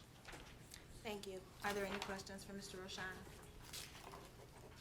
All right, thank you. Moving on to item 337.25, review and approval of business service finance and facilities. The first item is a recommendation to approve bus replacement for 2025-2026. Mrs. Clear.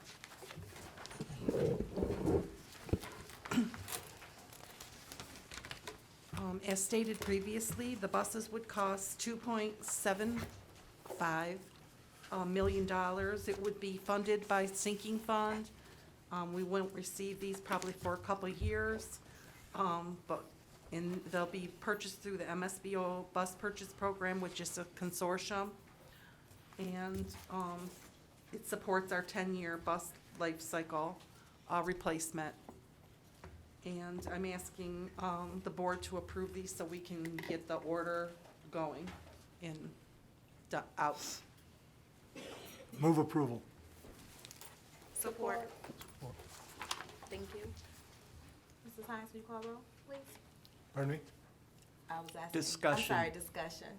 I was asking Ms. Hines to call roll. Is there any discussion? Yes, Mr. Weaver, Dr. Weaver. Yeah, I had mentioned this once before. I understand the need of replacing buses and getting newer buses.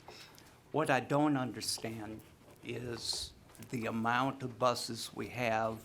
I counted, I think, 85 for 53 routes.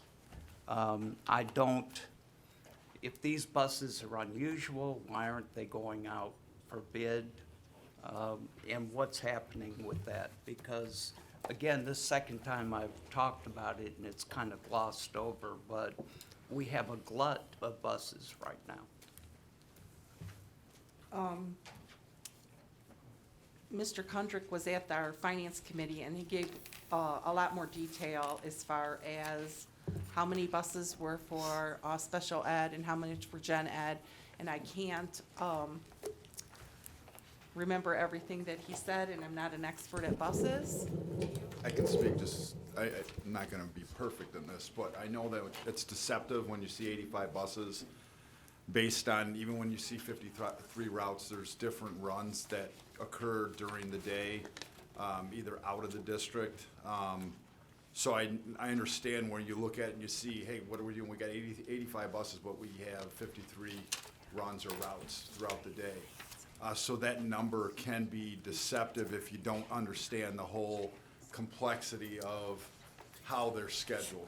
And that's all I can say in that regards. I can't, explain exactly how it goes, but I know just from providing oversight to that department before, that it is the deception and the complexities of the routes and the runs that go throughout the day.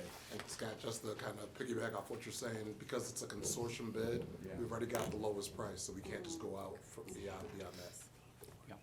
Okay, I understand complexity very well. Are you saying to this board that all of these buses are used on certain days? Are there buses that are sitting there that are never used?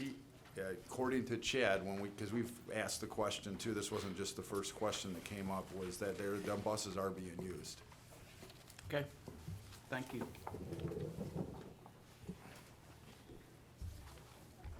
Any other questions? Thank you. I noticed that in the minutes from the Finance and Facility Committee meeting, I don't know if this is answering your question or not, Dr. Reaver, but it says that the 17 gas-powered buses from the sinking fund mainly to replace the 2016 special needs buses. And of the current 72 bus fleet, 40 are diesel. So I don't know if that answers your question, but that was. Chad, they're also, will be selling those buses once we replace them, so they'll be sold, and they sell for a pretty good price. Okay, thank you. Thank you. Now we're ready for roll call. Dr. Weaver, Yes. Mr. Cox, Yes. Mr. Ambrose, Yes. Mr. Rashawn, Yes. Ms. Hines, yes. President May, Yes. motion carries 6-0. Thank you. Next, we have a recommendation to purchase secondary math curriculum. Mrs. Curry. Thank you. As presented at the May Finance Committee, I am requesting approval to purchase math resources for all of our high school math courses. We need a full resource adoption to ensure continuity of learning between John Glenn High School, Wayne Memorial High School, and Wayne Westland Innovative Academy. Looking for a motion? Motion. Support? Support. Discussion? Just one thing. I'd like to thank all the hard work of the staff for the curriculum in math. I went to Wayne Memorial, and I was telling them, like, when I was in high school, we didn't have enough math books. We couldn't even take them home. So, like, that's really important to be able to have materials to study. And then in the past, we didn't really have a lot of money to even purchase curriculum. So, you know, being able to be financial stable and helping these kids out, because math is important. I'm really big opponent of, I'm not opponent, but I'm really, I love skilled trades. And with skilled trades, you gotta have math and a lot of different functions. And math is very important, even in science. So thank you guys for your hard work, working together to get this curriculum together to help the students. And that will help with the student achievement once we have a steady curriculum where they can just learn and just be able to, and I like some of it too, some is online, some is books, back and forth, and then that way it helps the parents, because when my son went to school, I had a really hard time with the Common Core. Like, I didn't understand the math, and it was frustrating as a parent, the way this new math is, so this can be helpful with the family. So again, thank all the people that was involved in this curriculum to help us, you know, help our students. Thank you. Anyone else? Mrs. Hines, will you please call roll? Mr. Ambrose? Yes. Ms. Hines, yes. Mr. Rashawn? Yes. Mr. Cox? Yes. Mr. Weaver? Yes. President May? Yes. Motion carries 6-0. Thank you. Next, we have a recommendation to purchase furniture and sensory room enhancements from Act 18. Mrs. Curry. Thank you. As presented at the May Finance Committee, I am requesting approval to purchase furniture for early intervention services at Wayne Memorial Annex, as well as for the specialized programs at Wayne Memorial, Roosevelt McGrath Elementary, and Graham Elementary. These investments will enhance the learning environments and provide support for our students, families, and staff. Thank you. Looking for a motion? So moved. Support. Bless you. Support. I support. Okay. Discussion. Mrs. Hines, will you please call roll? Dr. Weaver? Yes. Mr. Cox? Yes. Mr. Ambrose? Yes. Mr. Rashawn? Yes. Ms. Hines, yes. President May? Yes. Motion carries 6-0. Thank you. Next, we have a recommendation to approve the reallocation of school bus funding. Mrs. Claire. In 2023, Ms. Cleves asked to purchase, buses for 2.9 million. Some of them came in '24, and this past in '25, we had 1.65 million of them come in this current year. I'm asking to have some flexibility to change that and I gave a new, motion to say, slash sinking slash bond, because the bonds, we're coming to the end of the bonds.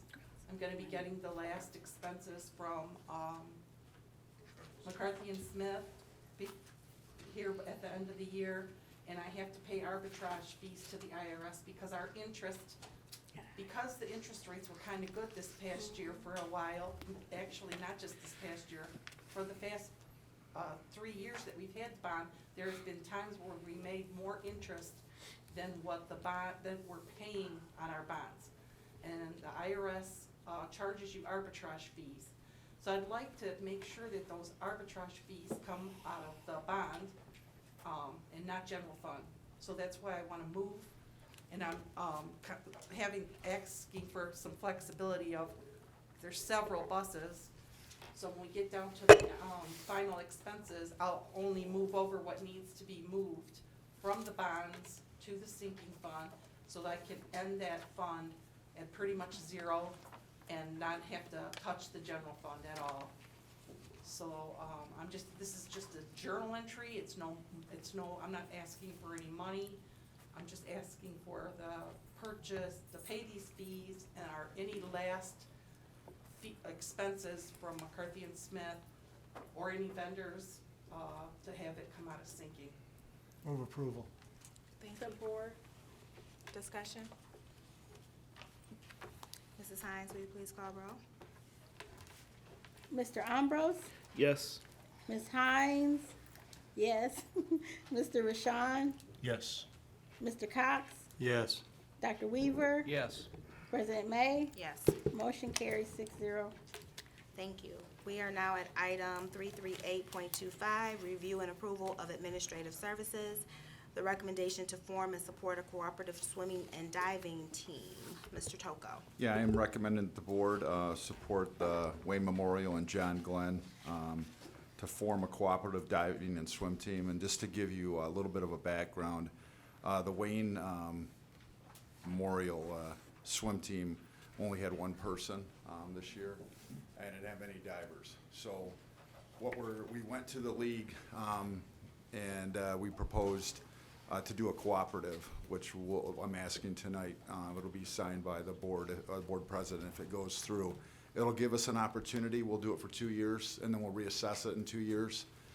Give us an opportunity to build that program so we can get enough swimmers out, because the ultimate goal is to have 2 teams.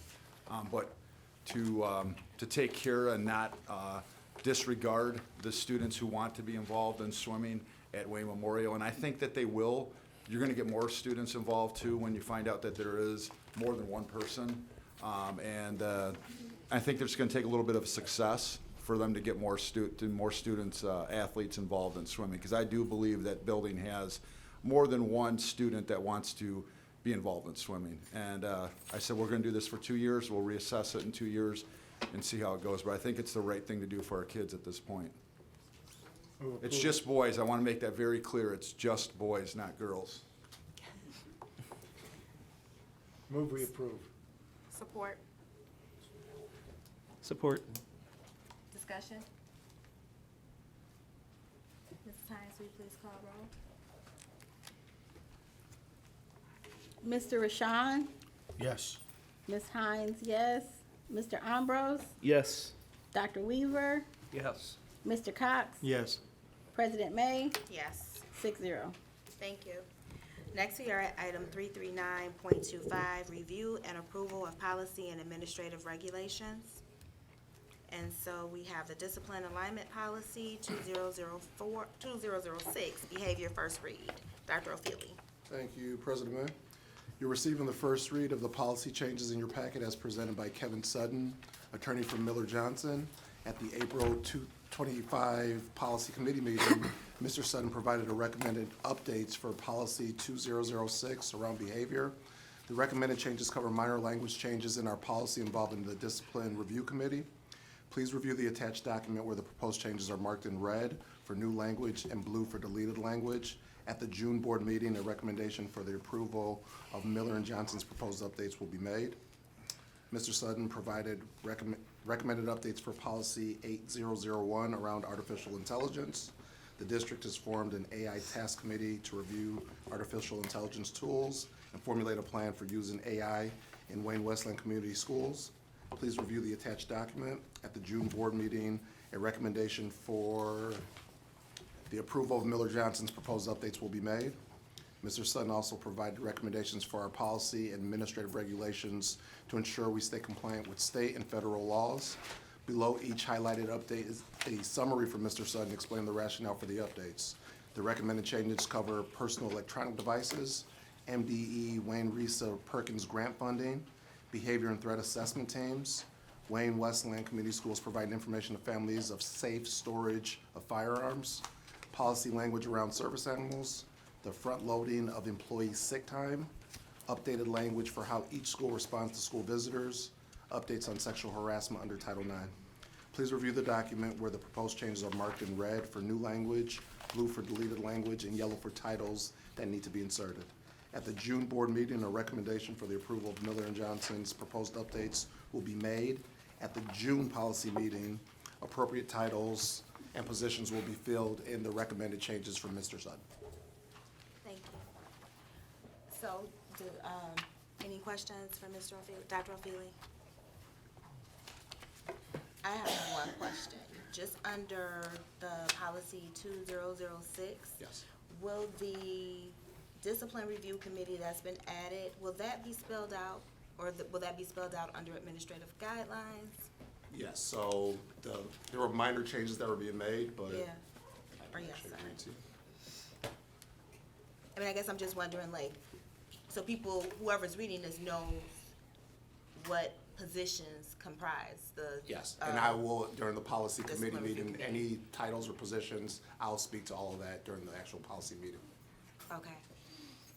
And that will be in yellow. The red and the blue are just additions and deletions, but as far as titles and positions, that'll be discussed at the next meeting. Okay, so then we'll know that before we vote. Okay, perfect, thank you.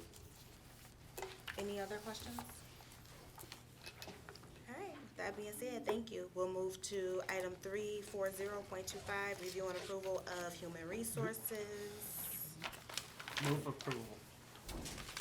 Dr. O'Feely. All right.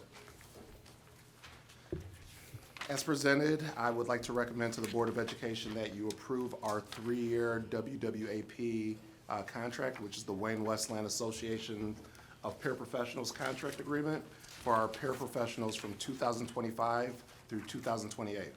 Our goal as a district bargaining team at the beginning of contract negotiations was to provide a competitive and equitable contract that would attract and retain WWAP members for years to come.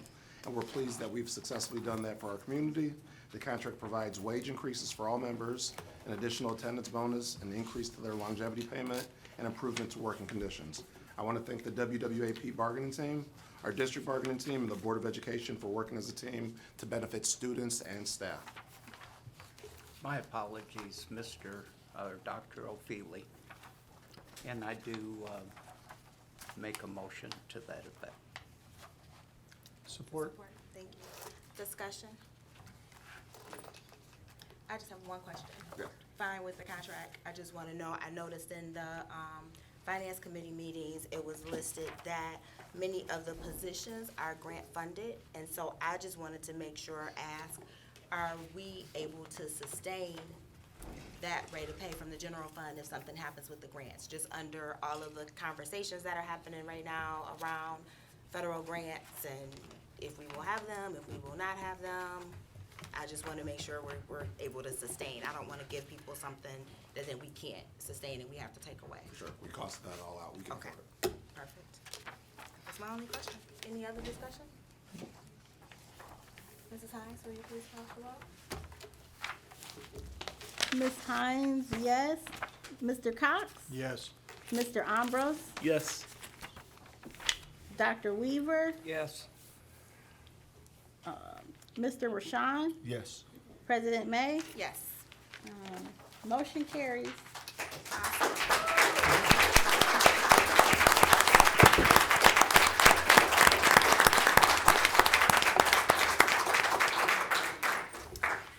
Next, we are at item 341.25, review and approval of Wayne County Regional Educational Service Agency, so Wayne Reese's budget resolution.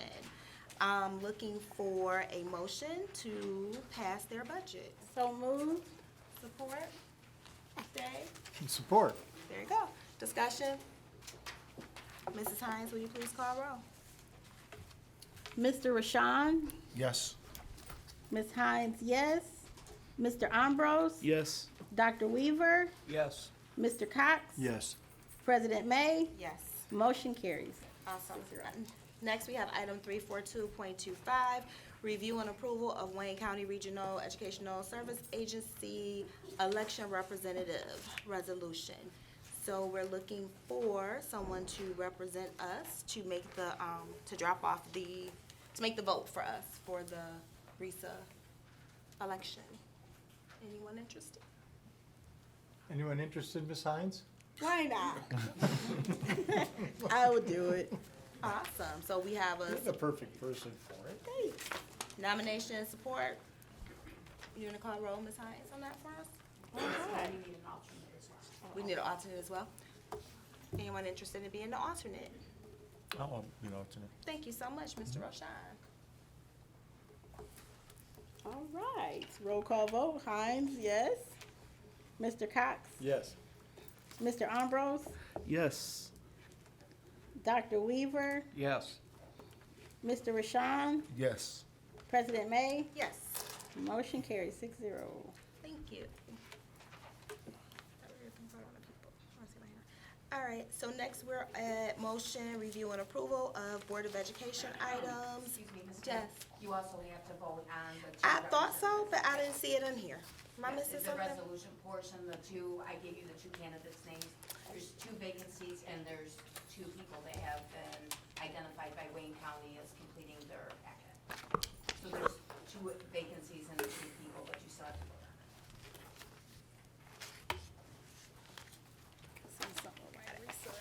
All right, so with that being said,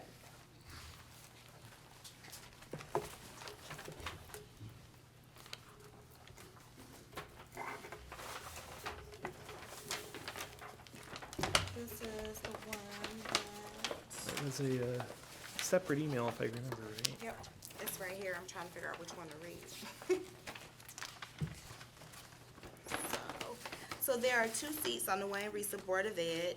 That election will be held on Monday, June 2nd, 6 p.m. at Wayne Reesa. Both seats are for 6-year terms, beginning July 1st and ending June 30th of 2031. The Wayne County elections confirmed the filing of the following candidates. They are James Berry and Linda Jackson. So we have to determine, are we voting for both, if we only wanted to vote for one? So I'll start with James Berry first. Do we have a motion? So moved. Support? Support. Any discussion? Mrs. Hines, will you please call roll? Mr. Ambrose? Yes. Dr. Weaver? Yes. Ms. Hines, yes. Mr. Cox? Yes. Mr. Rashawn? Yes. And President May? Yes. Motion carries. Thank you. The next candidate is Linda Jackson. Looking for a motion? I support her. She's amazing. Support? Support. Mrs. Hines, will you please call roll? Dr. Weaver? Yes. Mr. Cox? Yes. Mr. Ambrose? Yes. Mr. Rashawn? Yes. Ms. Hines, yes. And President May? Yes. Motion carries. Thank you. Did I cover them all now, Cal? No, you're good. Thank you for that. All right, so now we're at motion, review and approval of Board of Education items. This one is in regards to initiating a series of board community conversations to begin in September. Looking for a recommendation. This was a conversation we had, and we can pick it back up. Mr. Rashawn? Yes. Support? Yes. Thank you. Discussion? I'll have discussion. I wanted to have those board community conversations starting in September. But to prepare for those discussions, I propose that we begin setting an agenda in June with the assistance of our attorney to ensure compliance. These sessions will serve as an open forum for parents, teachers, community members to interact with the board, address important issues, and share ideas and improvement. This initiative aims to promote transparency and ensure that the voices of the community members are being heard. Thank you. And are there questions for Mr. Rashan or further discussion? I just have a follow-up question. The topics, will they be set by so the agenda topics will be set by the board? Is that how you're envisioning this? Yes, with the help of the attorney, making sure we're in compliance and.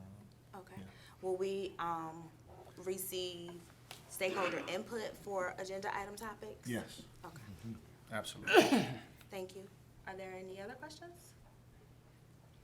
All right, Mrs. Hines, will you please call roll? Mr. Cox? Yes. Mr. Rashan? Yes. Ms. Hines, yes. Dr. Weaver? Yes. Mr. Ambrose? Yes. President May? Yes. Motion carries 6-0. Thank you. We are now at item 343.25, student reinstatement. Mr. Toko. The Discipline Review Committee met on April 29, 2025 to review the petition for school reinstatement for student number 2425/B. Based on the committee's consideration, there was a unanimous recommendation to not reinstate the above student mentioned. I'm asking the board to obviously vote on this. Thank you. Looking for a motion? So moved. Support? Looking for support? Support. Thank you. Discussion? Mrs. Hines, will you please call roll? Mr. Ambrose? Yes. Ms. Hines, yes. Mr. Rashan? Yes. Mr. Cox? Yes. Dr. Weaver? Yes. President May? Yes. Motion carries. Thank you. Item 344.25, Mr. Toko. Yes. The Discipline Review Committee met on April 29, 2025 to review the petition for school reinstatement for student number 2425/C. Based on the committee's consideration, there was a unanimous recommendation to not reinstate the above student mentioned. Thank you. Looking for a motion? Move approval. Looking for support? Support. You got those? Discussion? Mrs. Hines, will you please call roll? Mr. Ambrose? Yes. Dr. Weaver? Yes. Ms. Hines, yes. Mr. Cox? Yes. Mr. Rashan? Yes. President May? Yes. Motion carries 6-0. Thank you. Item 345.25, student reinstatement. Mr. Toko. The Discipline Review Committee met on April 29, 2025 to review the petition for school reinstatement for student number 2425/A. Based on the committee's consideration, there was a unanimous recommendation to not reinstate the above-mentioned student. Thank you. Looking for a motion? So moved. Looking for support? Support. Discussion?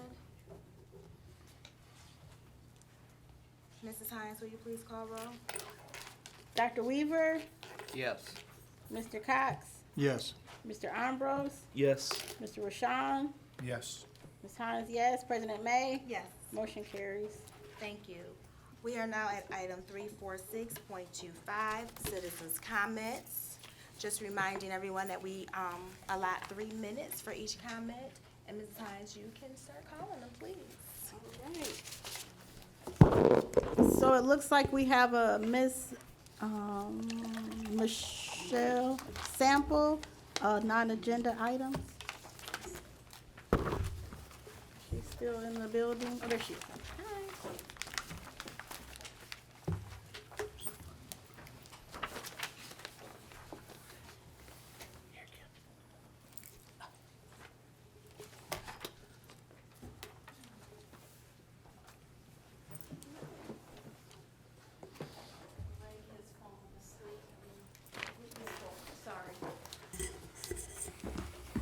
Okay.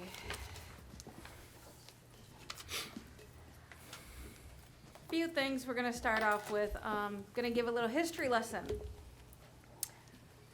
August 9th, 2024, August 13th, special meeting, August 13th, 2024, and October 21st, 2024. These are in my records, which is in everyone else's records, are the times that I have spoken up and talked about to be the first one to bring up about the superintendent search. Because I've openly expressed my support of having interim Jen Curry be named and promoted to the superintendent at the special meeting, which was on August 13, 2024, at the board retreat, talking about MASB superintendent evaluation instrument. I have all my papers, I don't get rid of them. Why couldn't the board do two things at the same time? Granted, I'm talking about 2024. It's now 2025. We all know that they were researching all the finances, the problems that were going on, the firings and everything. We understand that. That and decide to open the superintendent search in August of 2024 or September, or just promote interim superintendent. I am the community member. I'm still around. Been coming to these meetings since 2008-09. I am no longer a staff member in the community. I do not have a child in the district anymore. My children are older. However, I stand up here because it is important. I still have staff, friends, and fellow coworkers that reach out to me, ask me questions. That's why I stand up here. But I'm getting disregarded. Nobody calls me back. My questions go unanswered. Why hasn't there been a stakeholder survey been created for the topic of a superintendent? Again, we did this a couple years ago, asking staff, students, parents, and community members what they may want in the superintendent. This was talked about. Haven't seen it yet. I'm here to publicly support the interim superintendent, Ms. Curry, as superintendent. We should have this. I have not been here in a while. I'm still watching, still searching, still paying attention. Don't think I'm gonna go away. Thank you very much. Thank you.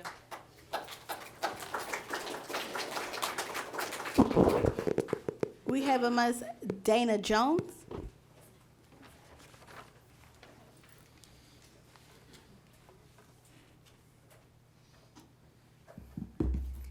Hi, I'm Dr. Dana Jones. I stand in this meeting with my own background in educational leadership, sympathetic to the way administration can be pulled in so many directions at any given moment. Tonight, I'm not here as an educator or an administrator. I'm here as a parent. I am the mother of a fourth grader at Taft, preschooler at Stoudemire, and a little one who hasn't even entered the school system yet. I will be a parent in this district for a long time. Everyone from students, parents, teachers, and administrators has an important role in our district. However, some decisions are made in rooms parents are not privy to, or the logistics of balancing our children to attend meetings open to us can be unrealistic for our households. Perhaps one of the empty rooms here could be used for childcare if parent participation is valued in our district. Concerning the vacant superintendent seat, parents rely on the superintendent to inform decisions for our children that could potentially impact the rest of their lives. The person filling the superintendent seat needs to have our confidence. There's a need for mutual respect and support between families and our superintendent. That's gained by them getting to know our needs, values, and priorities as a community, and us getting to know their vision for our district. The appointment of a superintendent is such a critical decision that not only impacts our children at school, but also has rippling effects to our families at home. With that in mind, I urge the board to prioritize transparency during each step of the search and selection process for a new superintendent. Thank you. Thank you. We have a Heather Martinez.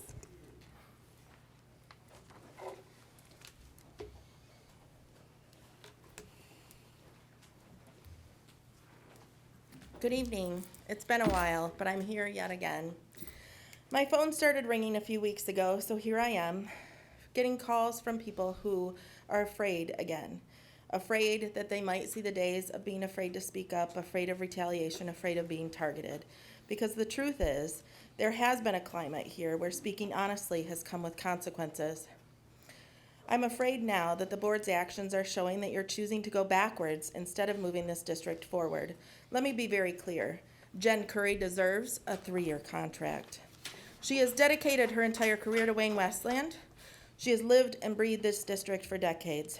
No candidate from a search will ever care more, know more about our kids, our families, and our staff than Jen does. These wonderful things that you heard tonight from all these people that came and stood here, Jen has played a role. She has touched these people throughout the years. Since 2017, this district has been in turmoil. One leader after another, constant turnover, broken trust, and yet in just 1 year, Jen Curry brought calm, stability, and vision. She helped create a new plan, mission, vision that reflects what this community stands for. She implemented programs academically. She finalized contracts. And she made it a point to show up, hosting family nights, school events, and listening to people who matter most, the community. Meanwhile, what are we seeing from the board right now? No transparency, no mention of this issue on tonight's agenda, and now community events in September after this decision was made. Let me remind you, you were elected to serve this community, not here for your personal agenda, yourselves, or your ambitions. Your accountability is to the community at large. There are over 40 superintendent vacancies across the state of Michigan and beyond right now. You're planning to bring in someone who doesn't know this district to start fresh when you finally have momentum. You cannot afford another disruption. You cannot afford more chaos. You cannot afford to lose another committed leader to politics and poor decision-making. On a personal note, while Jen was never my direct supervisor, she provided support and guidance on a regular basis and empowered me to be the leader that I am today, as she has done for so many of us that came from Wayne Westland schools. The choice is simple. Do what's right. Offer Jen Curry a 3-year contract. Let her finish what she started and allow this district to move forward under the leadership it finally deserves. Thank you.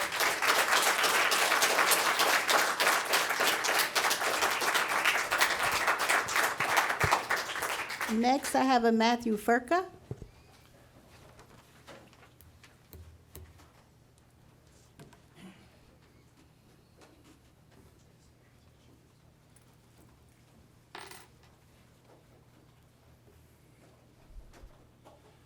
So tonight I come to you as the principal of Hicks Elementary, located in Inkster. And it's funny that that so happens to be because I'm impassioned by a quote from Malcolm X that says, "A man who stands for nothing will fall for anything." And I've been in this room several times for these same exact meetings and didn't stand for anything. And today I felt the need to. And this was prompted by the conversation with my elementary principal colleagues over the weekend. I don't speak for them tonight, but they do echo the sentiments that I have. I would be remiss if I didn't address the board that I have so much respect for in a matter that I find of the utmost importance: the continuation of Jen Curry as superintendent. I provide the strongest possible recommendation for Jen Curry to be reconsidered as our permanent superintendent. Her exceptional leadership during critical periods of challenge and transformation makes her uniquely qualified to continue guiding our district forward, not backward. Ms. Curry has demonstrated extraordinary leadership by successfully navigating the district through multiple complex times. Her ability to pull our district back from the brink of significant difficulties, not just once, but twice, speaks volumes about her strategic thinking and resilience. Her approach to district management is characterized by transparency and decision-making, finding the root cause of problems, proactive policy and procedure improvements, major improvements. Ms. Curry has cultivated remarkable relationships across all levels of the district. Principals respect her strategic vision and support, teachers appreciate her supportive, relatable approach, and staff all over feels valued and heard. The most compelling aspect of Ms. Curry's leadership is her unwavering commitment to a child-first educational philosophy. Every decision she makes is fundamentally focused on student success and well-being. Our district is currently experiencing positive momentum for the first time in a long time. This is a great opportunity for our amazing district to continue to build upon the strong foundation Ms. Curry has established. Please reconsider because I endorse Jen Curry's confirmation as permanent superintendent. Her proven track record, comprehensive understanding of our district's needs, and student-centered approach make her the ideal leader to continue our district's progress. Thank you. Thank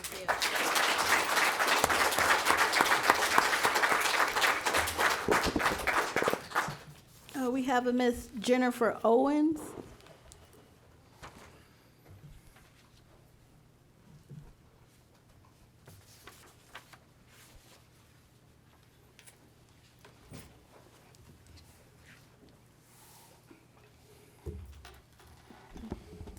Good evening, Board.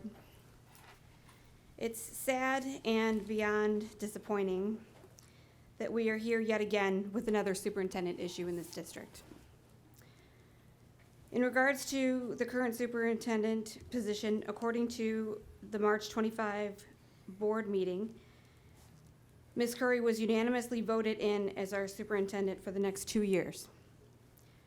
We all know that she is requesting a 3-year contract and should not have to, quote unquote, interview for what she's already been doing for the past year and over 20 years as a dedicated member of this district. Multiple board members at that meeting have documented positive and congratulatory comments regarding her being voted in as our new superintendent. Congratulations, Ms. Curry, by the way, very well deserved. Now let's address the big elephant in the room.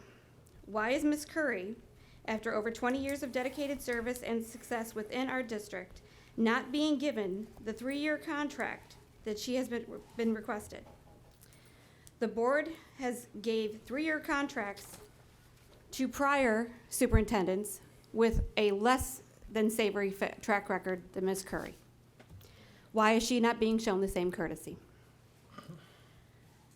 After all of her hard work and reading and hearing the sung praises by not only current board members, but, and I say this with confidence, the vast majority of the employees, parents, and students of this district, why can she not have this 3-year contract and end her career with this district? If it's been repeated that she is and has been doing an excellent job, why start a search for a new superintendent? Sorry, my notes keep shaking on me. Why start a search for a new superintendent and replace her? As reported in the March meeting by Dr. Weaver, the cost to start a new search to this district would be anywhere between $15,000 to $25,000. We just got out of a financial mess, and I see that as poor spending that is unnecessary. This situation is embarrassing for our district. We just went through an embarrassment with Dignan, and now you want to draw more negative attention to this district by trying to replace the one superintendent that has, in the last 6 years, not caused turmoil, financial strain, fear-mongering, and unnecessary chaos to our students, staff, and our parents. The poor decisions of this district lie here in this room. The decisions stop the foolishness and do the right thing before you have another repeat of unwanted negative press, further community investigation as to why Ms. Curry is being treated the way she is, and another uprising of frustrated and angry staff, parents, and students. Mrs. Owens, that's your time. Thank you.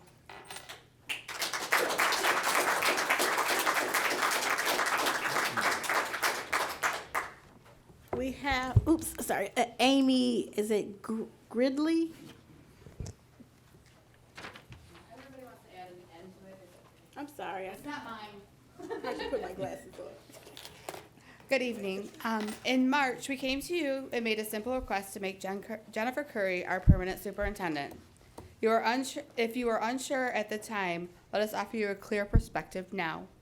Mrs. Curry has brought much-needed stability and leadership to a district that has weathered its share of storms. She has guided us through the turbulence of 2 failed nationwide superintendent searches that left the district in disarray. When the board placed Dr. Dignan on administrative leave, you handed Mrs. Curry the reins. You asked her to fix this, and she did. Despite inheriting a financial crisis created under previous leadership, she has led with transparency, integrity, and calm. She managed the we have the money, we don't have the money chaos with composure, accountability, earning the trust of staff, student, and community members. We now face another nationwide search, according to the email that we got. Another outsider may be brought in, someone who doesn't yet understand the nuances of this district, its communities, or its challenges. Someone who may try to reshape the district in their own image rather than honoring what makes it unique. This could mean another rocky transition, more uncertainty, and more time lost. Yes, the makeup of the board has changed, but already signs point to personal agendas taking priority over what is best for the district as a whole. Mrs. Curry has proven her commitment to her capability and her vision. I just lost it. She's not here for politics. She is here for progress. We urge you to recognize what is in front of you, a proven leader who has earned the role. Do not put this district back on the roller coaster. Let's move forward with steady hands and clear purpose. Appoint Jennifer Curry as our permanent superintendent and the requested 3-year contract that was awarded to the 2 previously failed superintendents. Thank you. Thank you.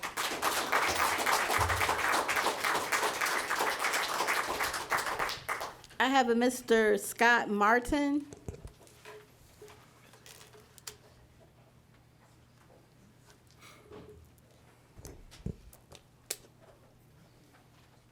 Good evening, Board. Scott Martin, teacher at Wayne Memorial High School. In November, I addressed some of you.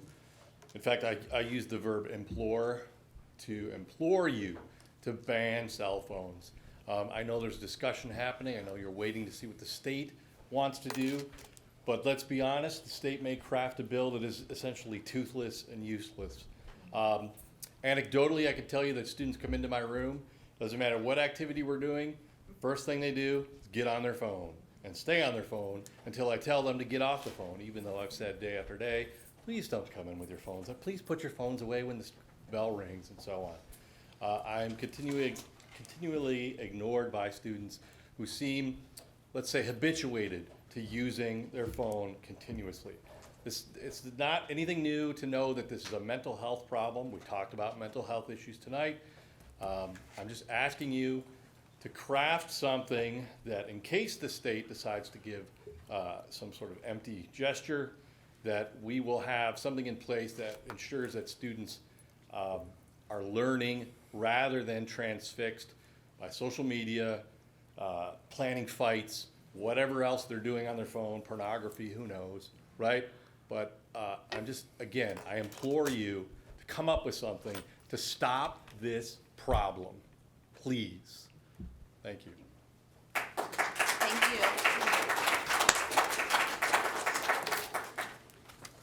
you. We have a Tanya Karpinski.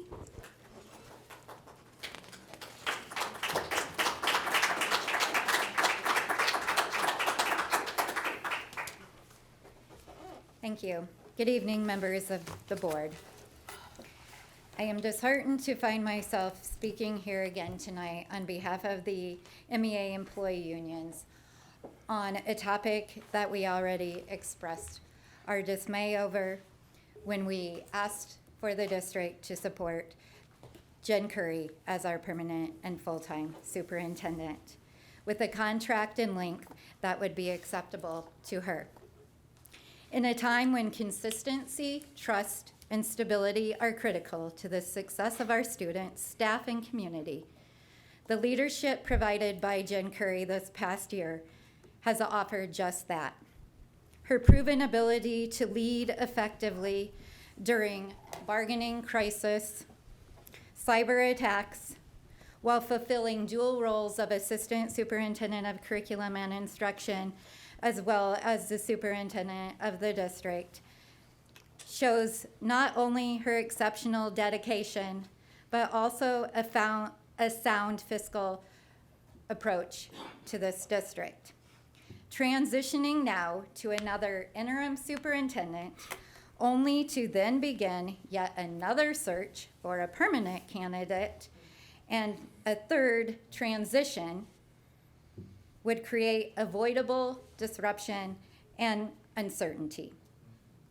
Further, the proposal to offer a long-term contract, most likely a 3-year contract, as that is the industry standard, to a future unfamiliar candidate based solely on interviews and applications without demonstrated day-to-day engagement raises concerns about transparency and responsibility of this board.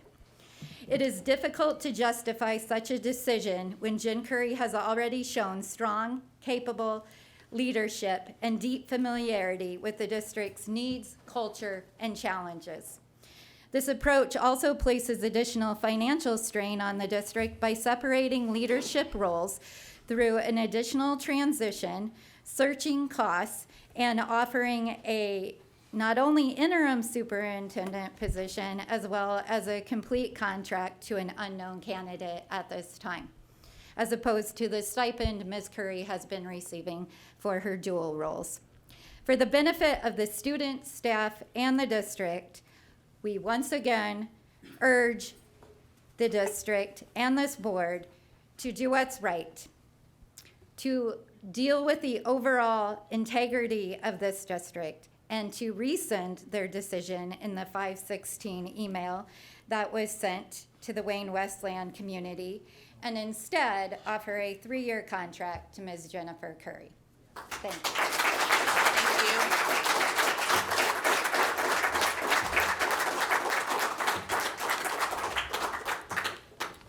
We have a Jessica West.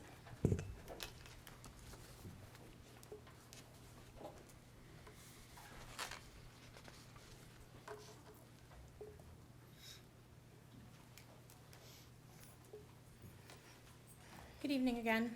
So I didn't finish my series of thoughts, but you voted in support of community conversations in September. I hope that you would also then consider that if a superintendent search needed to happen, considering that board members have already expressed and stated that there is no sense of urgency behind it, you would wait until those community conversations in September happen before making any final determinations. But again, I want to backtrack a little bit because I also fully support Jen Curry as superintendent. I've been here through all of the turmoil over the past few years. And so when Jen Curry's name got announced for interim superintendent, I asked a lot of questions. I talked to a lot of people that might have been in this room, a lot of staff members, a lot of community members, because I wanted to know who Jen Curry was. I spoke to Jen Curry directly a few different times as well, because I was skeptical that we were going to take somebody internal, given all of the turmoil and situations that we had, and find a trusted candidate that was going to turn things around. And frankly, Ms. Curry, you've done that, and I appreciate that. It's been to the extent that I haven't had the concerns that I had then in many different aspects. You ask what the community wants, what the parents want from you. It's communication, respect, transparency, a code of ethics that we support, and stability within this district, along with financial security. You have that in your current superintendent, yet you are speaking, saying, let's see what we have to offer from these other candidates that, again, there are dozens of open superintendent positions that exist out there. There has been concern regarding the potential that there's some sort of candidate or candidates that may be recommended by one of the board members sitting in front of us today. I want to say with explicit clarity that we do not accept as a community member any friends and family discounts and any nefarious agreements. We only accept that you adopt a board. If you're going to go for a superintendent search that is beyond this for whatever reason, then I expect that there's a code of ethics attached to that so that no member of this board is able to vote or make any influence over any candidates that are recommended, period. Because we expect that. It's no different than if you were to be in a human resources hiring position and you would not be able to manage a person underneath of you. You shouldn't be able to recommend it from the board seat here. I also just want to reiterate that if you do not select Jen Curry, if you do not extend her that offer, which is a negotiation conversation you need to have, you have not made a motion to remove her as superintendent. So unless you've received her formal resignation and taken it in front of this board and made it an action, she's still your superintendent. Thank you. Next, we have Eric Hensey.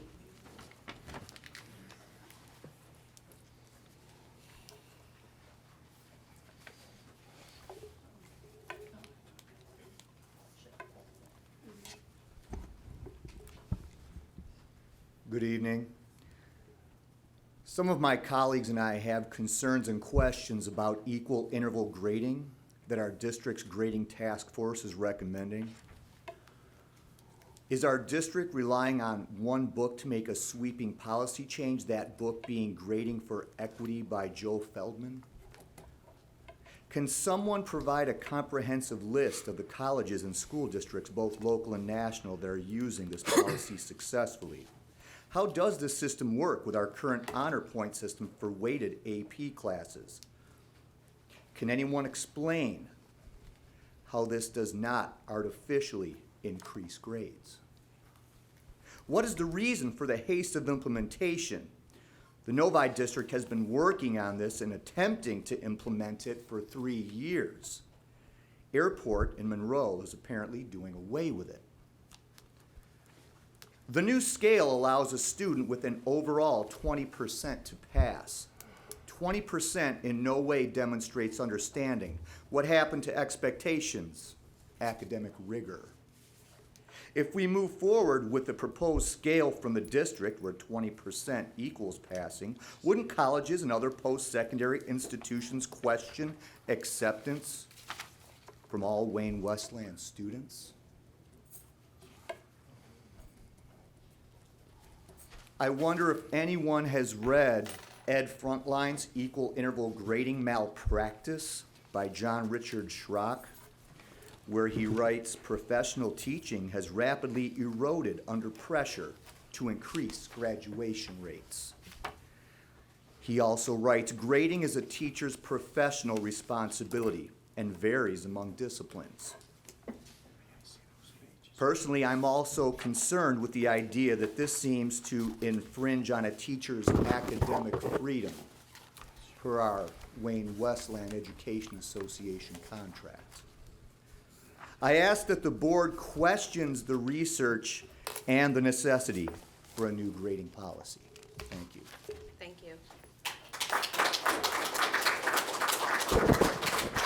And last but not least, we have Steve Kahn.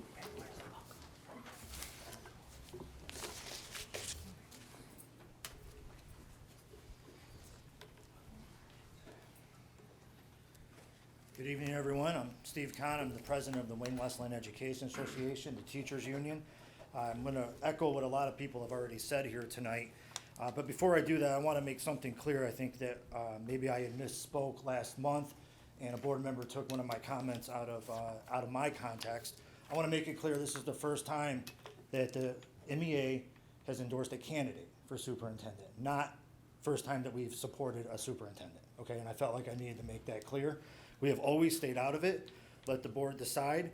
But after this last year and a half, under the previous superintendent, the last superintendent you all hired, a lot of us had to clean up the pieces, administration and union. You know, if there was a survey that was sent out to the stakeholders in the community, it's kind of surprising one hasn't been sent out because we know what the results would be in favor of Jen Curry 100%. A 2-year deal, that doesn't happen. There's no superintendent in Michigan has a 2-year contract. It's 3 minimum. She's been on the job for a year, almost over a year. Where else are you going to get a year on the job, interview?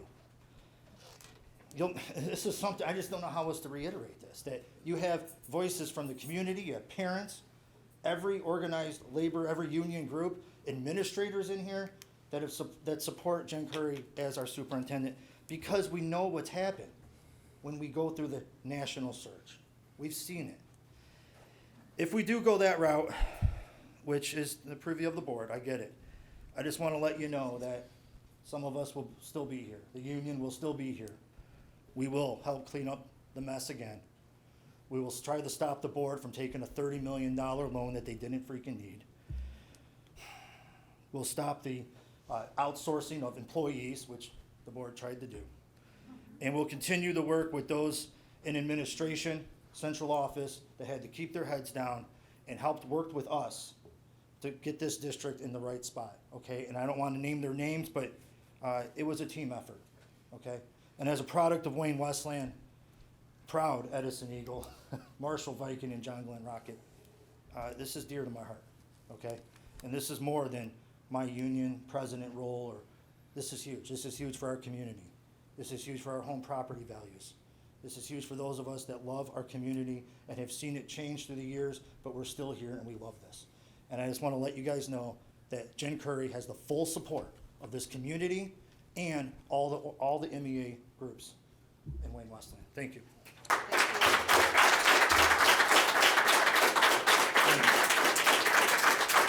that concludes the agenda item. Thank you. Is there anyone that we missed? All right, so move into our next agenda item, which is item 347.25, interim superintendent's report and comments. Mrs. Curry. Thank you. Thank you to everyone who attended today's District Improvement Summit. Your dedication to academic growth, equity, and student well-being continues to make a meaningful impact across our schools. It was a really cool event, and I know many of you were there today. And as we look ahead to celebrating the class of 2025 and their many achievements, we also look forward to year-end events like award ceremonies, field days, and clap-outs. We wish everyone a strong finish to the end of the school year and a safe, relaxing summer.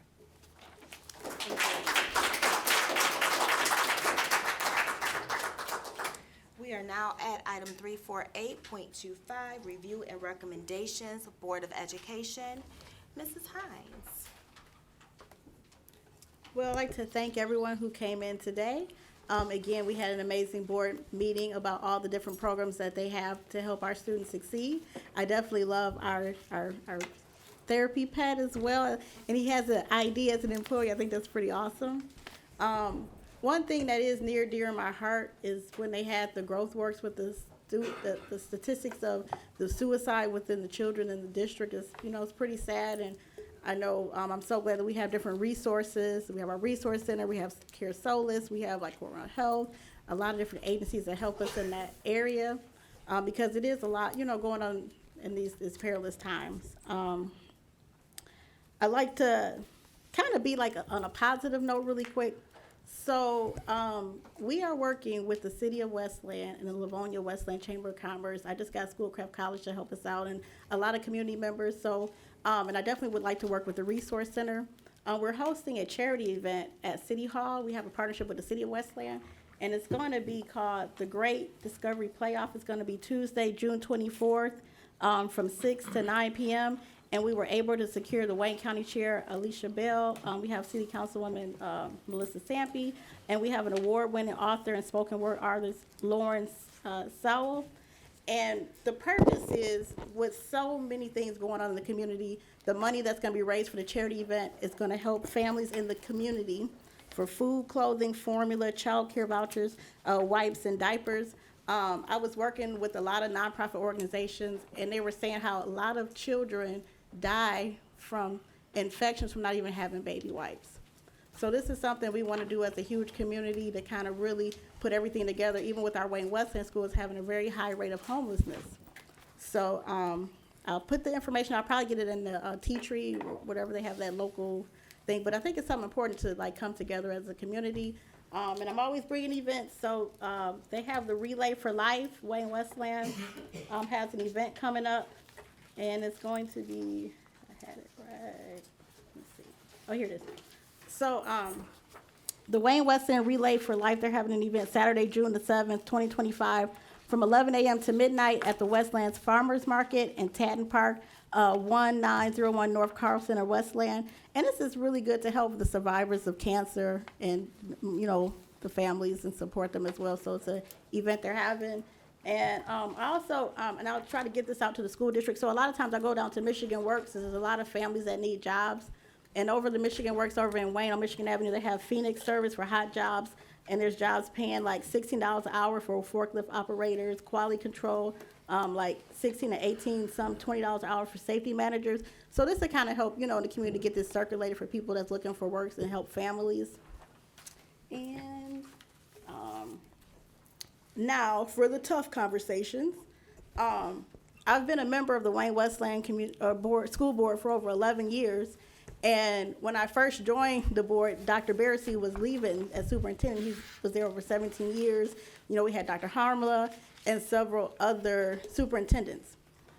Being a graduate of Wayne Westland Schools and having my child graduate from Wayne Westland Schools, a lot of my family members, a lot of my friends giving their kids diplomas because it's that time of year, it kind of saddens me as what's going on. On Friday, when I received the letter at 4 o'clock, I almost threw up. Like, I got physically sick, and like my heart dropped, because we have a person that has been in our district for over 22 years and has helped us through, again, the financial crisis with that $17 million. We would have been starting off negative 5% with the school year, almost bankrupt if that wasn't taken care of. And hiring Ms. Jewell to help us with that. And that was a really good decision. Again, with that $30 million loan that we had to take out, you know, dealing with the instability that we had with the prior superintendent, the outrage, you know, just the lack of trust from the community. And then having somebody that helped us do 2 jobs, helping us with the cyber attack. You know, it's like it was one problem after the next. Then we had the contracts. And what I'm concerned about is not having a superintendent in these tough times. We still have more contracts going on. And then the trust in the community. I'm a very, very active elected official. Just Saturday, the prior chair of the state representatives, Joe Tate, invited me to an event at his table. So I'm sitting at the table with the governors, with the legislators, with the congresswomen. I actually sit on the executive board. And people are coming to me concerned about, hey, what's going on in Wayne Westland? And it's very difficult for me to describe to the community if we voted at a live meeting, you know, 7-0, and then things are going on behind closed doors that I can't talk about. So I'm going to an event with the Livonia Westland Chamber, a superintendent panel, like June the 12th. So what do I look like as a board meeting, going to a community event, and we don't even have a superintendent? It's really embarrassing. When this gets out to the press, why would somebody want to come to Wayne Westland if we had a superintendent that did their job and we did not select her? Nobody's going to want to come here. When I went to the Mackinac conference, they were saying how some of these superintendents had like some type of, with their retirement, and a lot of people are retiring early, so it's going to be even bigger shortage. And again, a lot of these superintendents out there, they're getting fired from districts, you know, they're new, and you don't know what you're gonna get. And I've been through several superintendents, like every 2 years we're going through superintendents. I've been on this board like almost like 7, 8, 9 superintendents. So we need some stability. And again, I think that I feel as a board member, there was not transparency. Like, we should have had all these meetings out in the open. We should have had community surveys and feedback before we have a letter sent to us Friday night at 4, right before the meeting. We're not even being on an agenda to even discuss it. So I'm just really disappointed. I am super disappointed. Like I said, physically sick, because it's just embarrassing. And, you know, I'm sorry, like, as an employee who does this work, I would feel like totally just a slap in the face to just do all this work and just feel that you're not wanted by your board. And I'm just being honest. So I support you. My soul, it really hurts, because you've done a good job.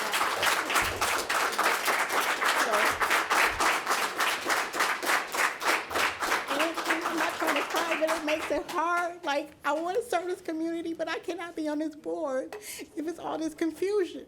We're supposed to be here for the kids. That's what we're here for. That's what we promise. That's what we obligate ourselves for. And to see that your support, overwhelming support for this person, and I see the pain on your faces. When y'all walked in, y'all was angry, sad, and hurt. How many more teachers do we have to lose? We lost so many with the last superintendent. We lost some before that. So, I mean, I don't see what the problem is, just not to just go ahead and extend the contract.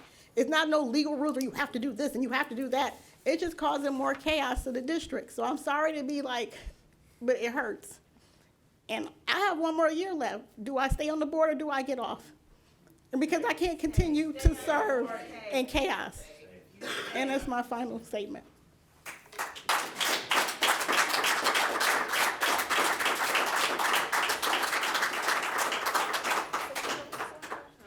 Mr. Ambrose?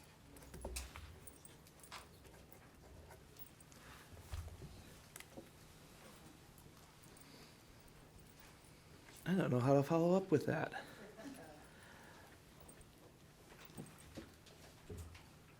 Honestly, the big elephant in the room happened because a motion was presented to this board to extend a 3-year contract to Ms. Curry. There were numerous members on this board that were not supportive of a 3-year contract. I will go on record. I've already said this to a few people in this room. I was not even in favor of the 2-year contract that we voted for. I was in favor of keeping the status quo as it was, keeping Ms. Curry on as interim, while we held a discussion as a board with the community about what we want in a superintendent before we moved on to who we want as a superintendent. So now we're at this impasse. And I'm grateful for all of you coming out here and showing your support. Ms. Curry has a lot of fine qualities. I've seen it firsthand myself. When she took me on a tour of this district, I was amazed at the students that would walk up and say hi to her and tell them how they're doing since she's now superintendent, and years ago she was their principal. And the teachers that were excited to see her.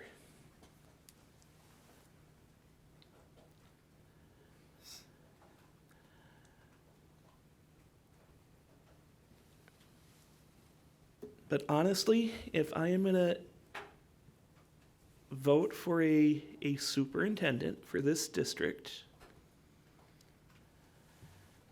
I want someone who's willing to come before the board and to go publicly answer questions, not about what has been done in the past, but I want to hear a future vision, how we are going to move forward.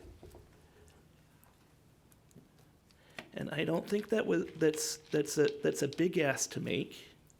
She's been doing it for the past year.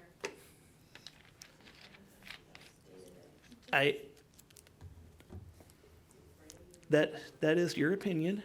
That's a lot of people's opinion. But honestly, if I'm going to put her over 9,000 students, 1,000 employees, and a general fund of 9 figures, I want her to go on record. I want to hear it publicly. And I don't think that's too much of an ask. It hasn't been requested of her to do so. That's the issue.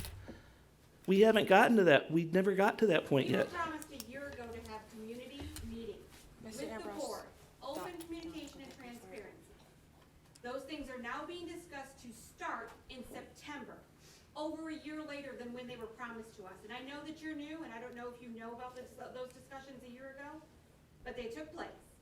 Us as the community, staff members, parents, we didn't get those open meetings with the board to discuss what we want and what we think is best for our children and these people's careers. Thank you. Were you finished with yours? I'm finished. Okay, thank you. Dr. Weaver?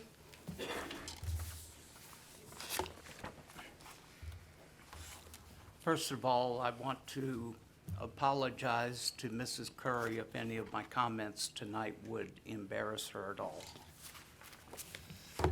I think she's done an amazing job.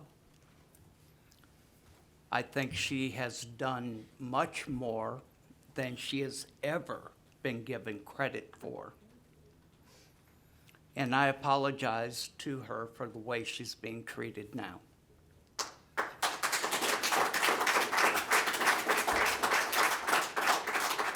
Over the last 20 years, I've won arguments and I've lost arguments on this board. Many times I had to go home and check myself because we all think we're right, don't we? We all think that we have a corner on what is right. But I had to many times console myself by thinking that maybe fellow board members knew more than I do. But this is not the case. I do not believe that it is true that anyone on this board knows as much as I do as serving vice president during her tenure to watch her commitment. The members of this board talk a lot about transparency. We need to learn its definition before we talk about it anymore. We voted tonight to get with our community and hear what our community has to say. And yet, people of our community are here, and you're, quite frankly, you're talking to deaf ears. That's exactly what's happening. I'm calling it as it is. We're always saying that we need to have meetings open to the public so we can hear what the community has to say. Always chiming in about including our staff in what we do and bring them along in the process. Yet when it comes as to who is going to lead our district, we don't include anyone. We need to stop using the word transparency until we learn its definition. Ms. Curry, I love and appreciate you. And more than that, I appreciate your attitude toward all of this. Each time we hired a superintendent, we all thought we made the right choice. We all thought we did a good job. We all thought that we did the investigation. Well, obviously, the past 2 times we have failed tremendously and paid hundreds of thousands of dollars to superintendents that no longer work for us.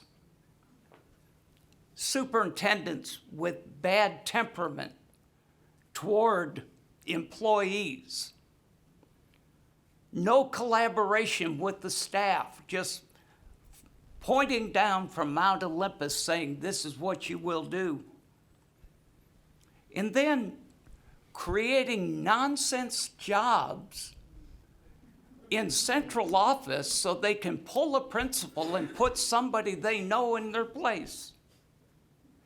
I am sick of it. I'm not going to leave the board because I still hope to make a difference.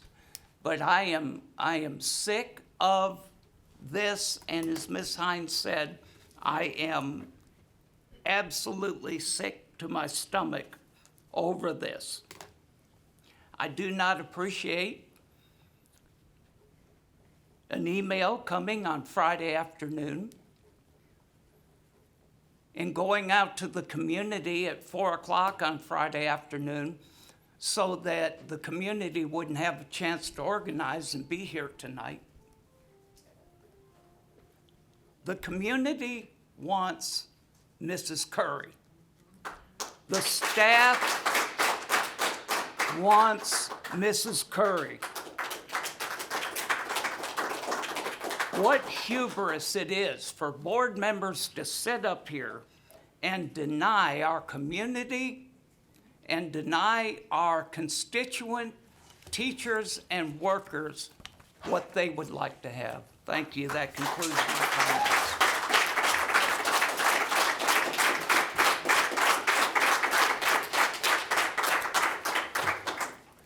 Thank you.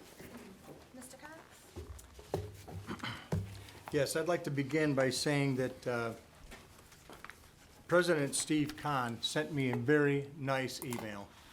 I really appreciated it. I thought it was very well written and it was very kind. And he asked me if I wanted to have a communication with him. He gave me his phone number so I could call him. But I didn't call him.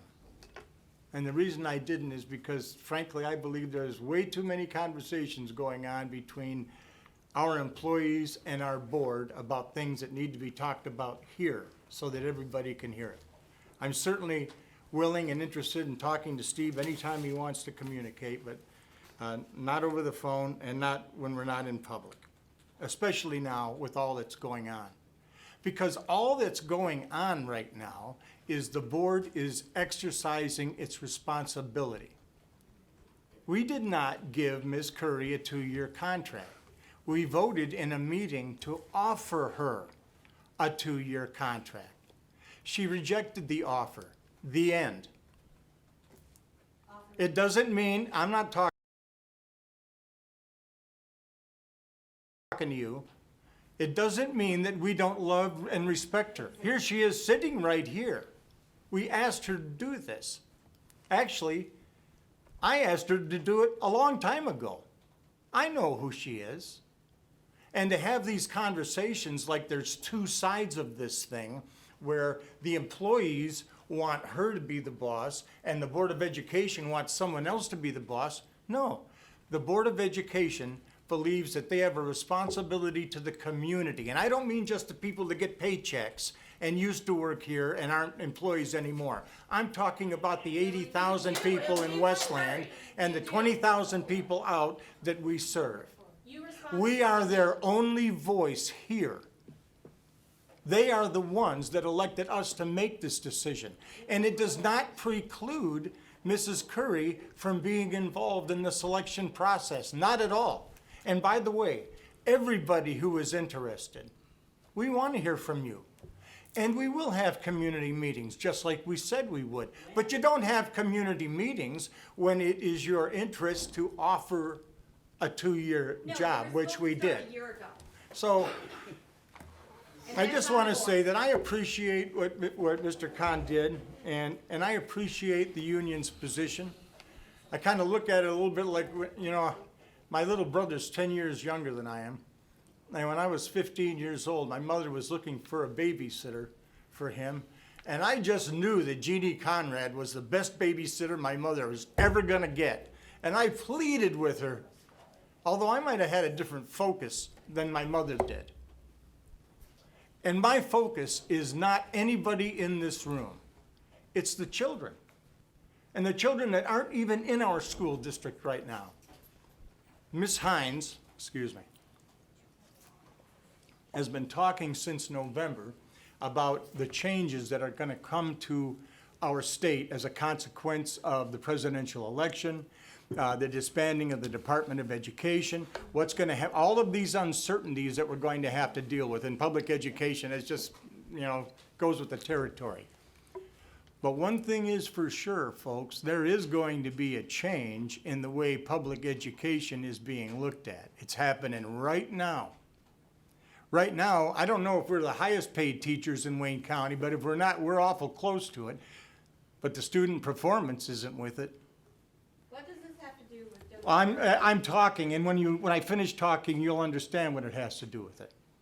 I believe that in time, there's going to be accountability.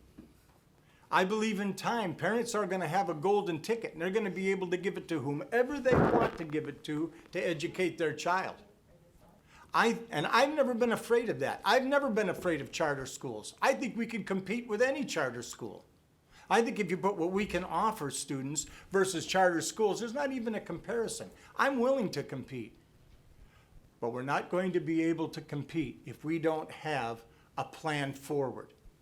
If we don't have somebody who's excited and enthusiastic to lay out exactly what we need to do so that when our kids graduate, the kids that are going to graduate 10 years from now, they can jump into AI. They can jump into electronics. The whole world is changing, and we're going to have to change too.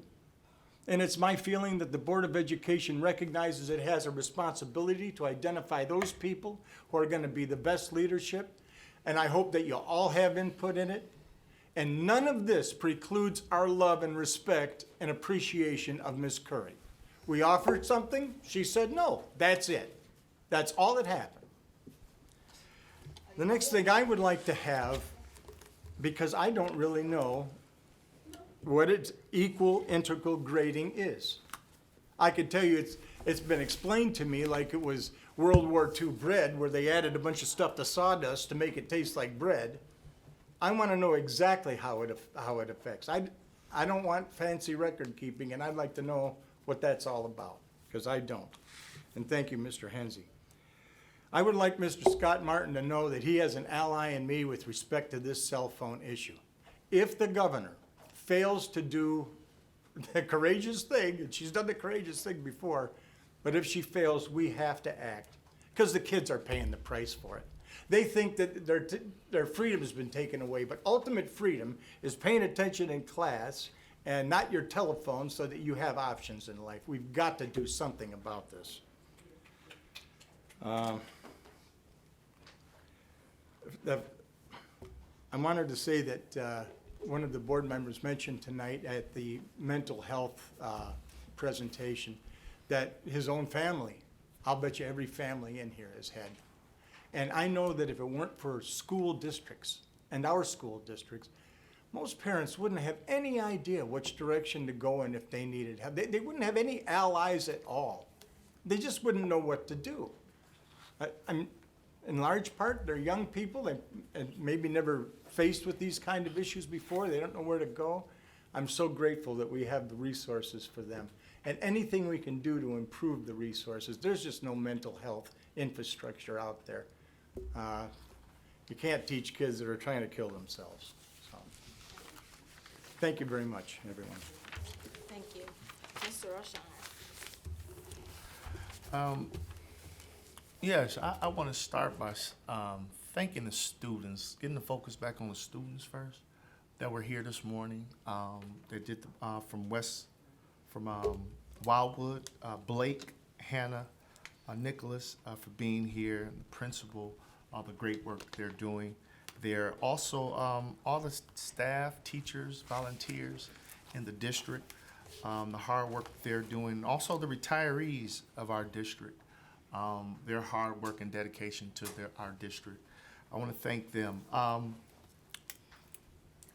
What I want to say about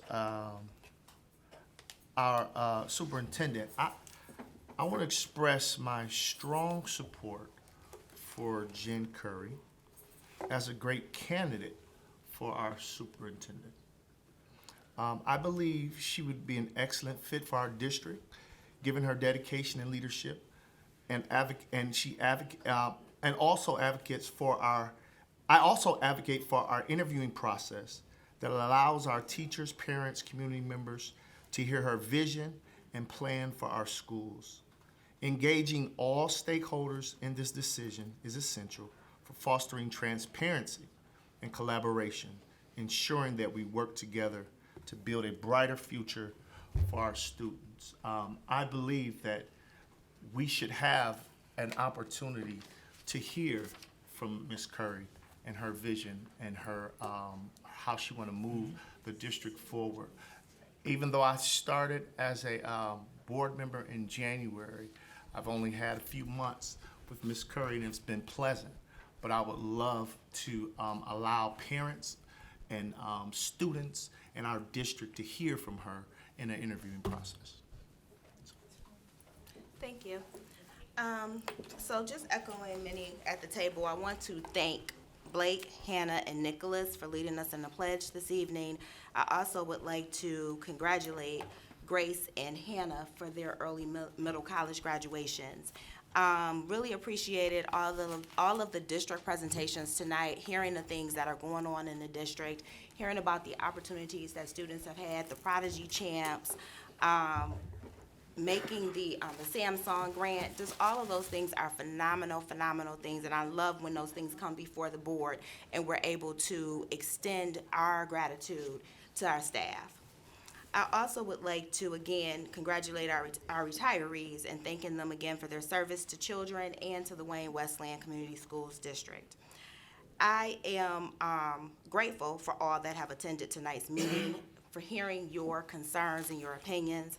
I am also grateful for the conversations that I've been able to engage in that have not necessarily been at the board table, but people who have seen me out at the school events or out shopping, whatever that case may be, and the emails that we have received from various stakeholders. So I do appreciate that.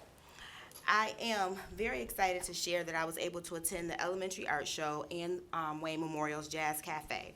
Both were phenomenal events showcasing the many talents of both our students and our staff. I also attended MASB Spring Institute. There I had the opportunity to not only learn but to fellowship. I attended a session on AI and the board president's workshop.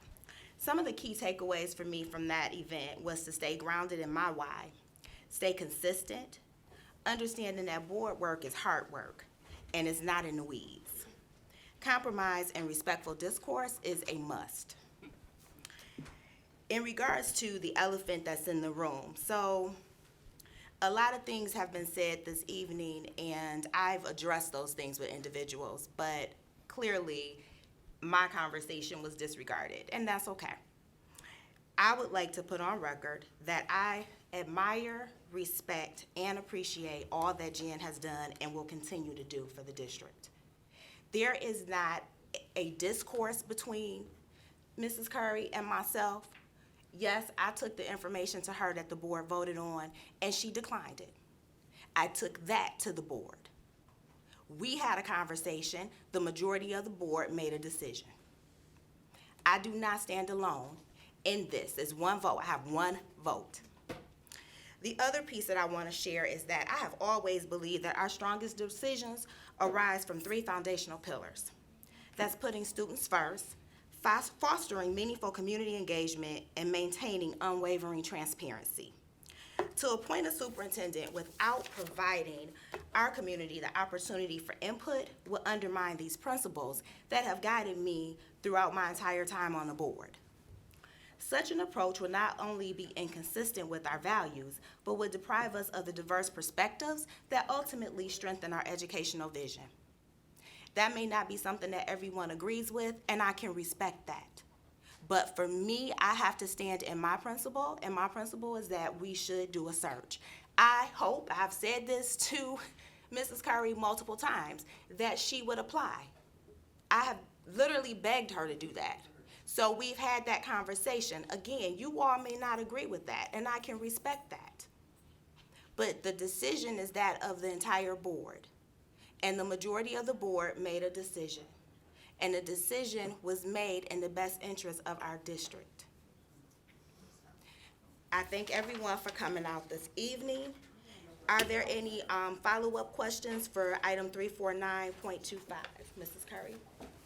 Did you have anything else? I do not. I will, Mr. Cox, get you the grading recommendation presentation. I'll get that over to you. Thank you. And when you bang the gavel, ma'am, please bang it softly because Madden's sleeping. Absolutely. We are at 350.25 adjournment. I will entertain a recommendation. So moved. Support? Support.